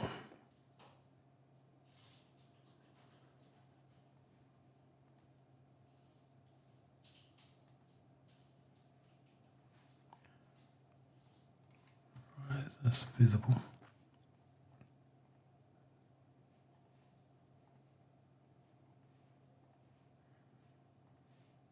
Right, you guys are going for C.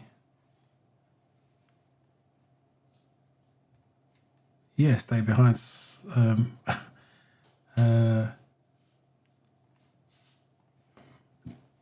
What's the national spelling for a car or motorcycle on the motorway?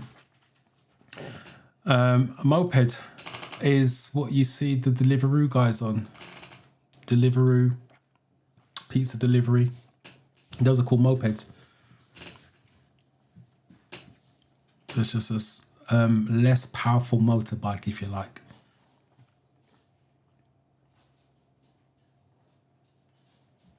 So if you ever ordered takeaway and to deliver it at your house on a bike, it's a moped. It's never on a motorbike, it's on a moped.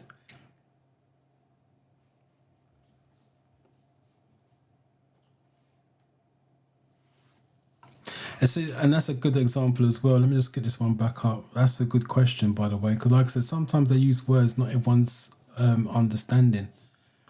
Because the last one was moped. On this one, they've got motorcycle. And like I said, there's certain words you guys don't understand, so that throws the question or answer into that as well. So this is why I say they don't explain these little bits and pieces to you. So this is where you need to do some extra work if necessary. Type it into, because obviously you're not going to have me to explain every single word to you. Type it into Google or type it into AI. What is moped? What is such and such? Don't be afraid to use Google or AI to help you out, because you're studying. So it's just research. Obviously on the day you can't do that, but don't be afraid to do some extra work at home.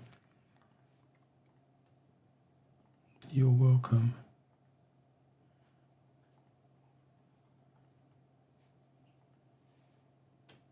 (16B). The key here is car. Don't worry about this bit, motorcycles. It's just know what you can do. That's how I explain to my students. Or 80 miles an hour. Wow. You can do 17 miles an hour on a motorway, so don't worry about the bits afterwards. It's just car.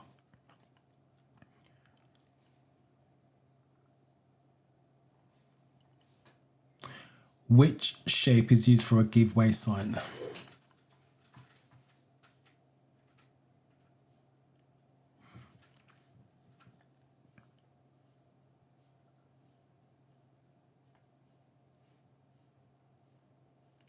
And also, let's go back to some of the questions here.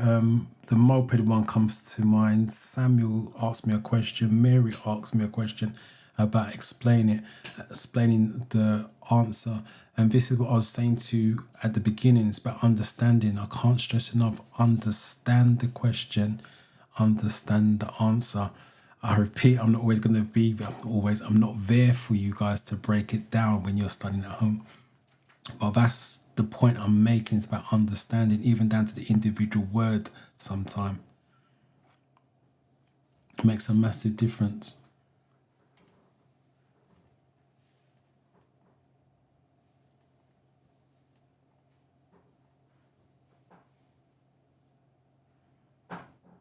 Got D.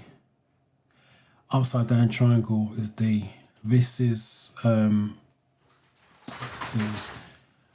this doesn't exist. A doesn't exist. Black sign doesn't show up. C is stop. B is your orders. And D is your giveaway.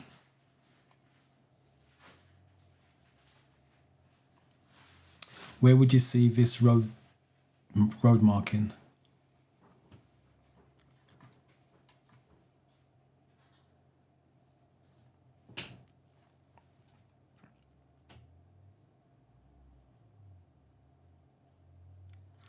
Remember, if you've got a question, type it in before we finish up, because we're on question 18 at the moment.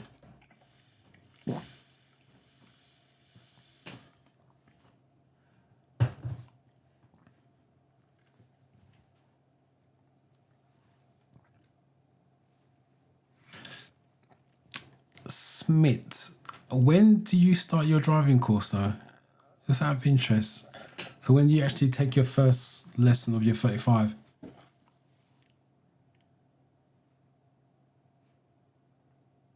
Oh, split as well. Look, I've got let's do this again. I've got start from the top. Got A, B, go on A. I've got to assume A is correct because it's the majority at the moment.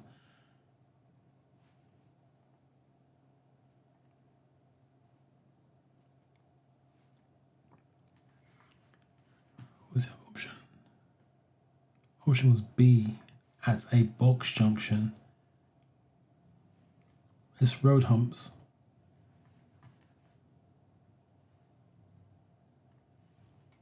Oh, 11th of May. So it's next week, Monday week.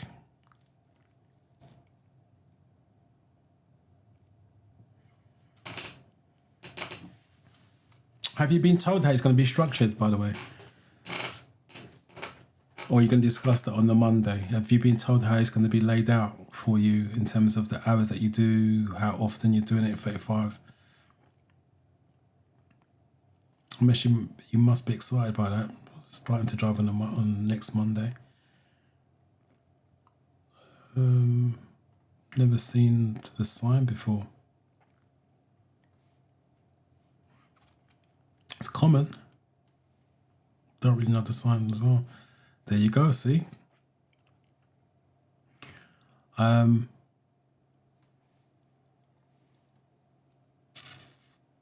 it's a speed hump sign. If you are walking, you'd have to be driving. When you're walking, if you see speed humps, they're on top of the speed hump to let you know it's coming so you can see it, so you slow down before it.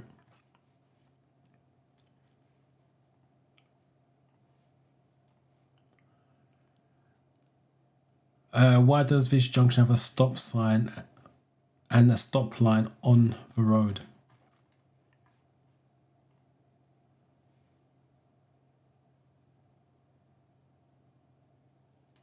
Okay, it's fair enough.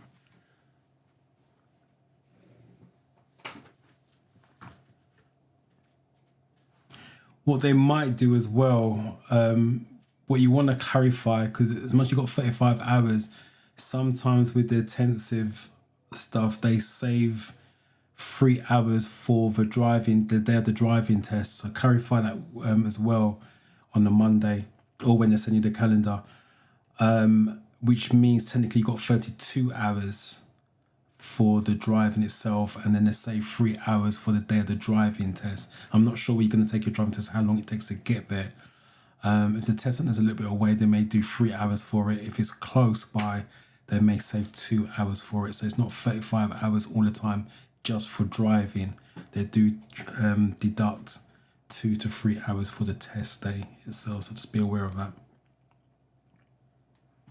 But either way, I wish you luck with that though.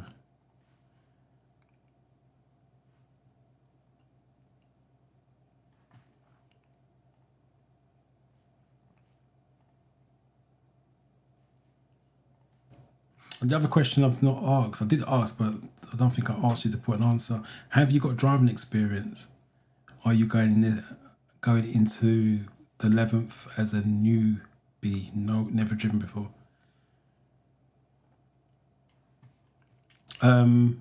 Sorry, D. Yeah, visibility is poor. On what type of road surface may anti-lock brakes be ineffective?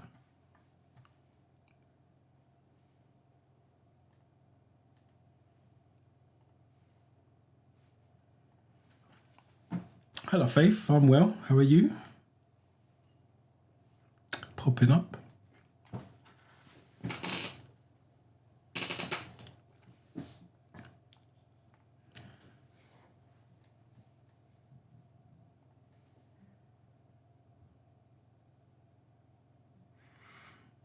I'm only doing automatic, not manual, so hopefully it'll be a lot easier. I have little driving experience.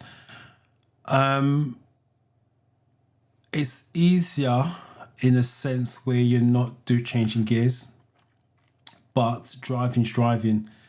A lot of people take that mistake where because they're not automatic, it's easier. It's only easy because you're not using your left foot. It's all on auto, it's all right foot, but driving. Whatever you see out the windscreen when driving, it's the same for a manual, same for automatic. It's like I said, you just don't have to change gears down to your hazards. So you should be get going a lot sooner than you would do in a manual in your lessons. If you've got little driving experience, my advice would be start prepping now for the 11th. Jump onto YouTube. What you're looking at is little driving experience. Cockpit drill. Watch cockpit drill videos. Your DSSM. Moving off and stopping, I'll definitely be looking at, and turning left and turning right. You're not doing gears, so I would definitely. These are the videos I recommend that you watch. Cockpit drill, otherwise known as DSSM. So know what that's about, because when you get in the car, you've got to set the car for you to drive.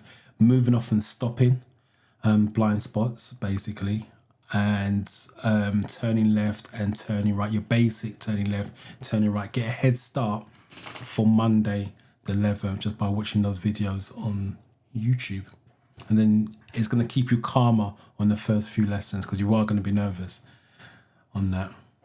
Hopefully you got an instructor that keeps you calm as well.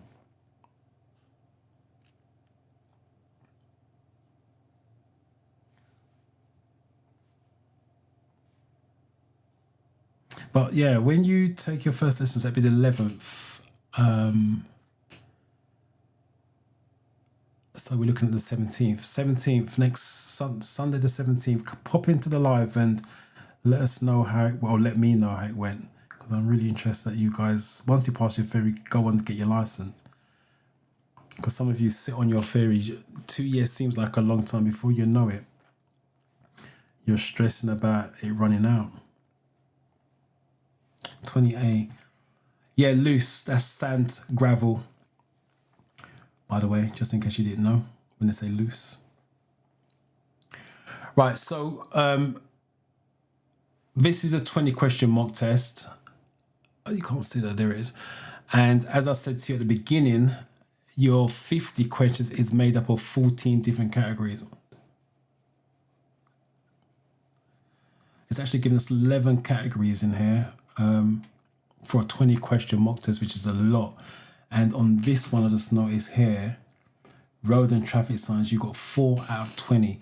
And this is, even this one, safety in your vehicle, 3. That's 7 out of 20 questions. And this is what I was trying to say to you guys. Study the categories. You don't know how your 50 questions will be made up from that. And that's why you have to be strong in all 14 categories, because literally you don't know how it's going to be made up with that one. So hopefully, and that's a good session, because like I said, you guys asked for explanations, and that's what you need to understand when you're doing your studying at home. Understand the question, get explanation, type into AI, let them help you out with it. Let me just quickly go over this before I do hazard perception for you guys. First of all, good morning to you and welcome. I don't think I've seen your name before, so definitely welcome to you.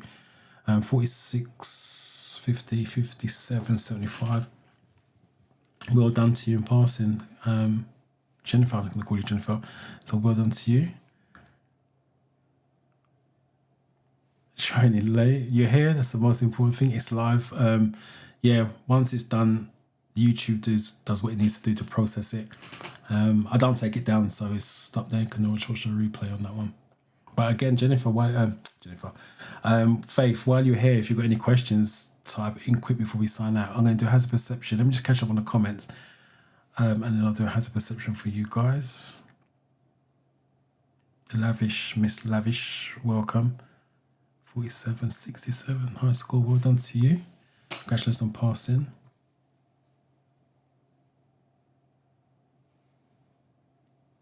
Yeah, that's the advantage of doing intensives. If they can get a date for you, it's a bonus. But just remember, it's intense. So be prepared for a lot of information fired at you. Thank you for that. Appreciate that. Yes, Viper. Welcome to the channel. I'm going to do hazard perception now. Right, so let me explain what hazard perception is. Come at this one wider screen. Hazard perception is anything that's going to cause you to slow down or change direction. That's what a hazard is. So if you feel that you need to move the steering wheel in the video to go left or right, you should be clicking. If you feel, oh, I should be using the brake to slow down for this person or thing, you should be using, you want to be clicking.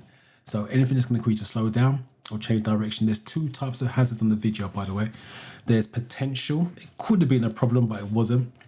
You should still be clicking. And the developing one. The developing one is the one that did cause you to shift or slow down. What they say to you is click nice and early. The earlier you click, the higher score you're going to get. What they don't tell you is if you click too early, you're going to get a 0. So it's not about you seeing the problem. It sounds weird, but it's not about you seeing the problem. It's about you getting a score for the problem. Because you can see it, but if you don't click, or you click way too early or click too late, you're going to get a 0. So I repeat, it's not about you seeing the problem. It's about you getting a score for the problem. You have to get scores, and ideally you want 3, 4s and 5s. 1s and 2s here and there is fine, as long as you're hitting 4s and 5s along the way as well. But if you're getting 1s and 2s all the way through, you're going to fail.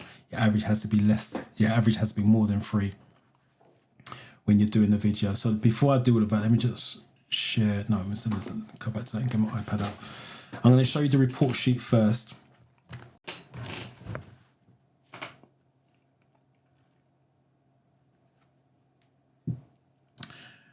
Which is this. iPad.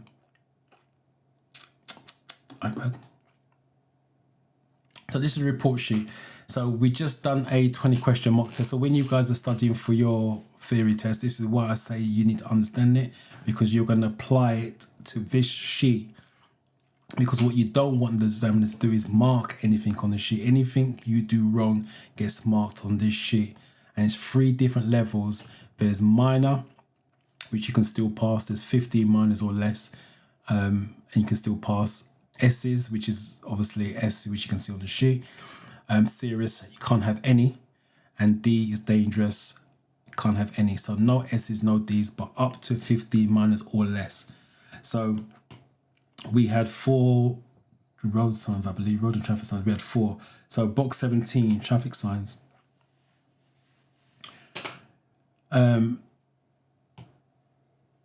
Road markings, someone said they didn't see that road marking, the speed road hump one. Didn't see. Traffic lights, we spoke about when should you stay at a green traffic light. That's where we kind of come into other road users and traffic controllers. Someone talked to me, if you remember on the motorway, why can't we wave? That's where traffic controllers, they do hand signals, the flat palm, flat backhand that you see, and the one with the arrow that you will see on the theory test that comes up. Positional normal driving. Someone asked me the question right at the beginning, can you do a U-turn in a bus lane? That will all come under positional normal driving, stuff like that. Pedestrian crossing, that's your puffins, your toucans, your pelicans. Position normal stops, not park more than 10 meters away from a junction, not near a zigzag, not on a brow of a hill, not on a bend, that type of thing. We had a question, fuel efficient, if you remember. Eco-safe driving, that's what will come under your driving tests. Eco-safe driving. If you remember, for those of you doing manual, I said skip gears. That's how you do fuel efficient. So that's the box that gets marked in on the 28. So that's the stuff we're talking about for the theory side of it. Now for the hazard perception, it's you checking the mirrors. That's box 14. Check your mirrors before you signal, before you change direction, and before you change speed. On the videos, you don't see the car signaling, so you get rid of that. All they're interested in is you changing direction and you slowing down. So let me just check to make sure there's no questions, and then I will do the hazard perception.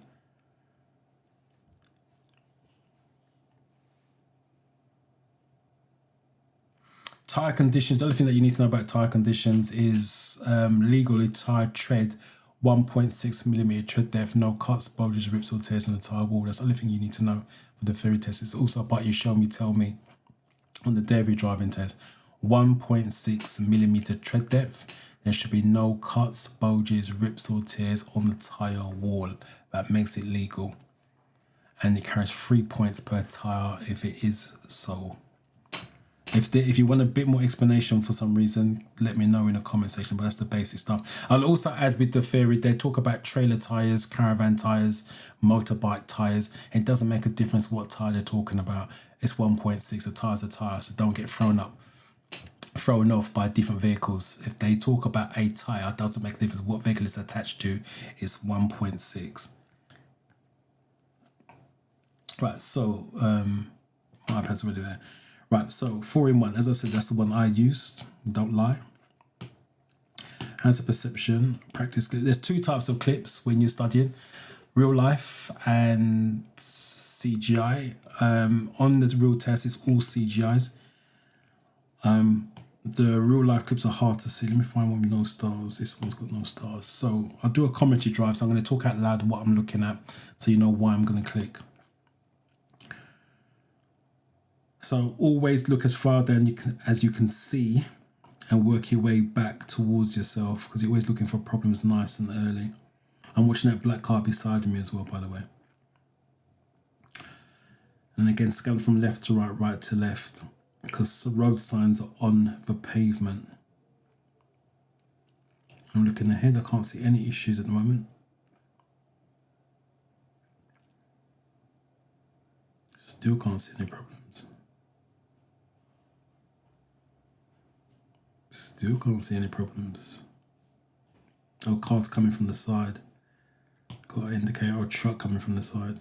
I'm going to click again. Always go for 2 clicks, by the way. Click 1, 2, click again. Still looking, can't see nothing. There's a slip road there. 4 out of 5. Basic video, only one potential problem. Always review it back so you can see. So nothing was going on. And then I can see the car coming from the side road.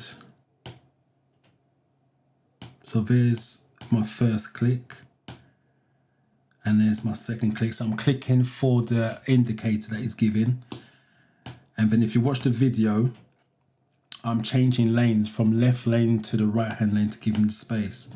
So that's why I've clicked again. Because I've changed direction. So that's why I got the 4 clicks. I'll just show you that again. So I've clicked for the problem. As soon as I saw the indicator, I've clicked, pause it there so you can see it. And then if you watch the video, I'm in the left lane at this point in time. And then I'm moving from left lane to right lane. Before you change direction, you should be clicking again. And if I go back to the, let me just shut this down. If you go back to this sheet here, mirrors before changing direction. And that's the reason why I clicked my mirrors or checked my mirrors again, because I'm changing direction from left lane to the right hand lane. So hopefully that made sense.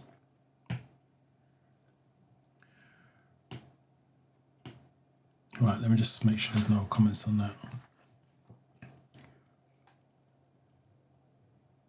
There isn't. All right, so let's do a real life CGI clip. See the one, no storage.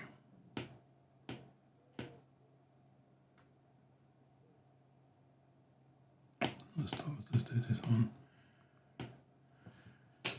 So always look, triangle warning, me double bend. I can't see around the bends. I'm going to click. Always go slowly into the bend, accelerate out. So if you're going slowly, you've used the brake. Look into the bend so you can see what's coming. It says slow there as well. So why am I slowing down? Got another bend. I can't see around the bend. And the van's moving. I'm going to go for another one there. I thought it was parked up. If you have to go for an extra click to get your 5s and 4s, go for the extra click. Because remember, it's about getting a score. So do what you have to do to get that score. As long as you don't spam, obviously. If you spam, they're going to give you a 0. Again, I'm still clocking left to right, right to left. No signs, but nothing's going on.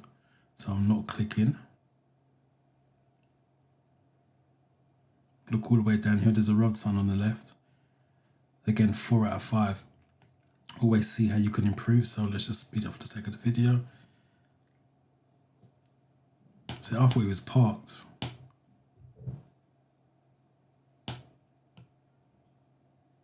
I think that click was for the bend. I didn't click for the van. I clicked for the bend. But take note anyway. It's irrelevant. As I said, I'm clicking for the bend because I can't see around the bend. You should brake to go slowly into the bend. So that's the reason why I've clicked. But take note that click is too early. But because I go for 2 clicks, I'm not fast. And that's the reason why you go for 2 clicks just in case. They're not bothered what you click. I went for a 3rd one as well. They're not bothered what you click on as far as I'm concerned. They're just bothered whether you get a score or not. So I repeat, I didn't click for the van because I thought it was parked. I clicked for the bend. I can't see around there, but it still gives me the score anyway. And that's the reason why you go for 2 click method regardless. So hopefully that made sense. Let me come out of that. So let me just see what you guys are saying.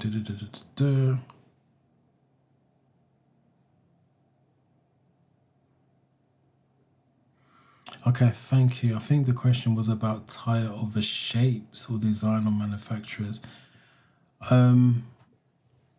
there isn't a question. It doesn't matter what manufacturer. You can use different manufacturers on your tires. They're still round, still 1.6. It makes no difference. But the key question for the fairy tale, like I said, is 1.6, no cuts, bodge rips or tears.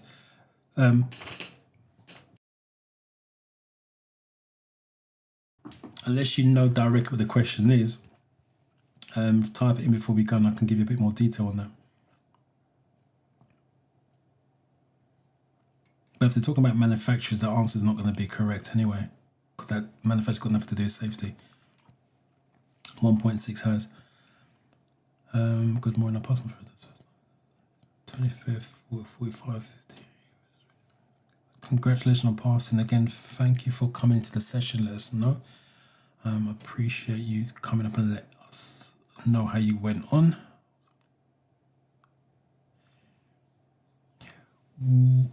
Rose, what do you mean by also please are the hazard videos always the same? What do you mean by always the same? If you just give me some more context on that question, because I'm not understanding that. Hazard, yeah, rather than me trying to answer that, just let me know what you mean by are hazards videos always the same. Samuel, yes, I'll do another one, no problem.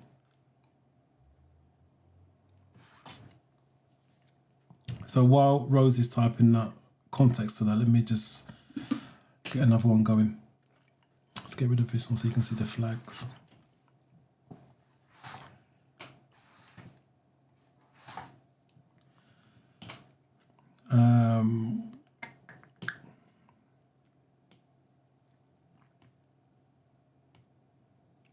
Right, this one's got no stars. All right, so let's do this one. So again, look into the bend. I can't see what's around this. I'm going to click. Again, scan from left to right, right to left. So I'm looking down as far as I can see, work my way back to where I am. I don't see nothing going on here. Always scan the side roads as well, because anything can come out the side roads, left and right. Still nothing going on.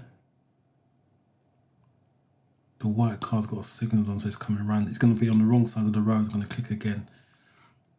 That's why I've clicked for that one. I'll explain it as well once the video stops.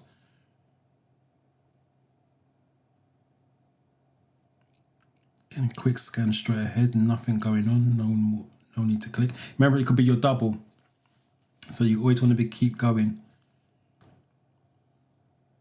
Triangles and warnings. 4 out of 5. Can't get 5 out of 5. So let me speed it up for the sake of the video. Right, let me explain why I clicked on this one. You've got a car parked up on the right hand side. Remember, fairy test question, should park, where shouldn't you park? Within 10 meters of a junction. So that car on my right should be parked further away from that. You've got the white car coming with a signal. So as he comes around, because that car's right on the mouth of the junction, on the roundabout, it's actually, he's now on my side of the road, so I need to slow down to allow him to finish his turn. And that's why I've clicked. I went for a third click, just in case, because I thought I might have messed up. Remember, if you have to go for 3 clicks to get a score, so be it. They'll always give you the highest score anyway. So I got a 4, 2, and a 1, but they give me the highest score. Just make sure you get a score. That's all that matters. That's the reason why that is that. I'll just say it again. Car's parked up within 10 meters of a junction. As the car's coming around, he's going to be on the wrong side of the road, which causes me to slow down. And that's the reason why. So hopefully, Samuel, that makes sense. Let me just see if you guys are saying anything.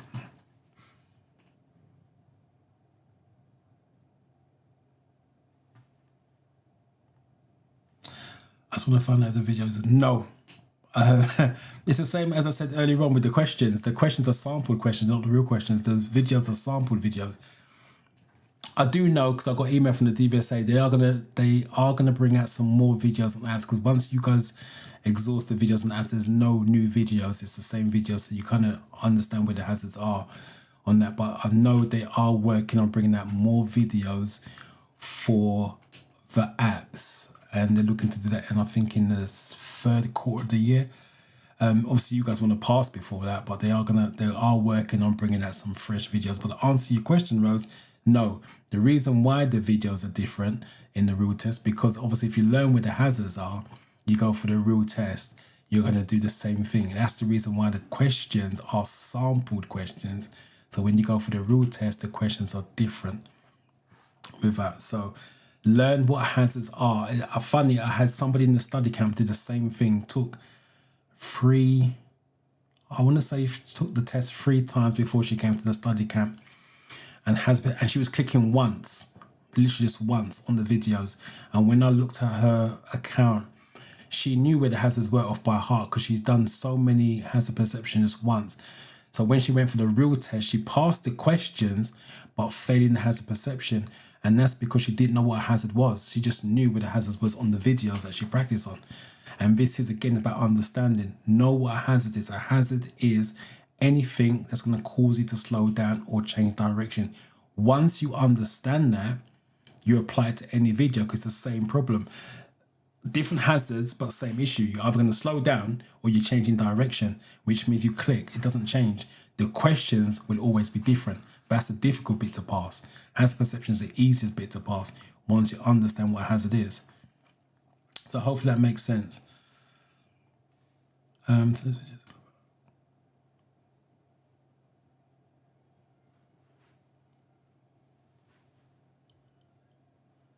No problem.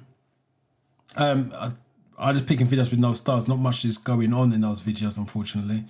Let me see if I can just do one more. And see if I can choose a busy one.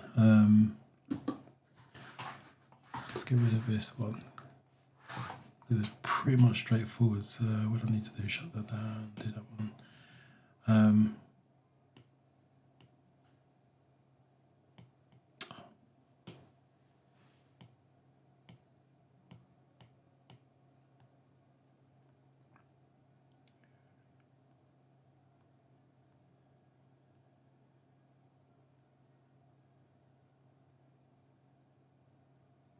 Let's do this one. So a bend, I can't see around the bend, so I'm going to click.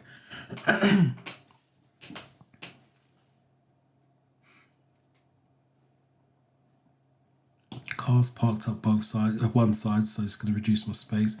People in the road, and the car's reversing. The van parked up on the left. I can't be a meter from the curb, so I'm going to have to stay to go past it.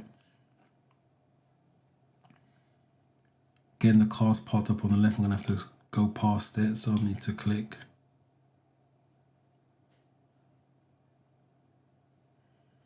Then look into the bend. Slow on the floor, but there's no reason for me to slow down because there's nothing going on. So I don't need to be clicking is the point I'm making with that. And again, look ahead, there's nothing going on. Oh, got a 5 this time. So there's a lot more clicks in that because there's a lot more going on. So the first click is for the bend. I can't see, so always slow down for a bend, accelerate out. That's why I clicked on that. Then because the cars are parked up on my right, it reduces my space. As driving instructors, we say less space, less speed. So you drive slower in a tight space. So obviously if I need to slow down, check mirrors first. So that's why I've clicked for that. Here's my second one. And then there's people in the road.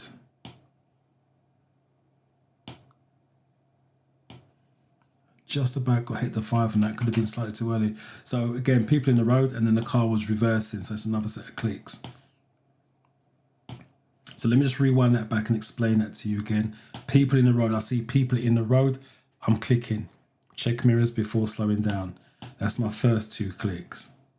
And then that car's reversing. So if he's reversing, I'm gonna have to go around the front of it, change direction, check your mirrors again. 2 different problems, people, car swinging, 2 different problems, 2 sets of clicks. The van parked up on the left, I can't be a meter from the curb if he's parked up. So I've got to now come away from the van, check mirrors. And I think there's another one parked up, another car parked up again, can't be a meter away, check mirror. and I think it was blank after that. So that's the reason why. So there's a lot more going on in that particular video. Every time you see a problem, it's every time you want to be clicking. Don't use one click for 2 problems you're asking for trouble with that. So hopefully that makes things a lot more clearer on that.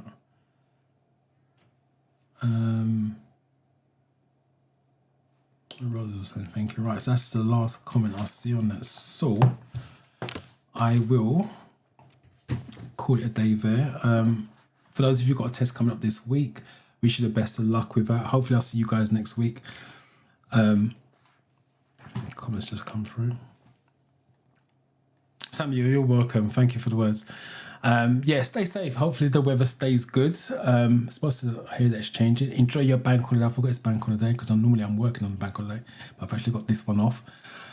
So yeah, I wish you guys the best of luck. Stay safe. I'll see you next Sunday. For those of you, I know some of you are in here, I'll see you in the study camp at 1 o'clock. See you next week.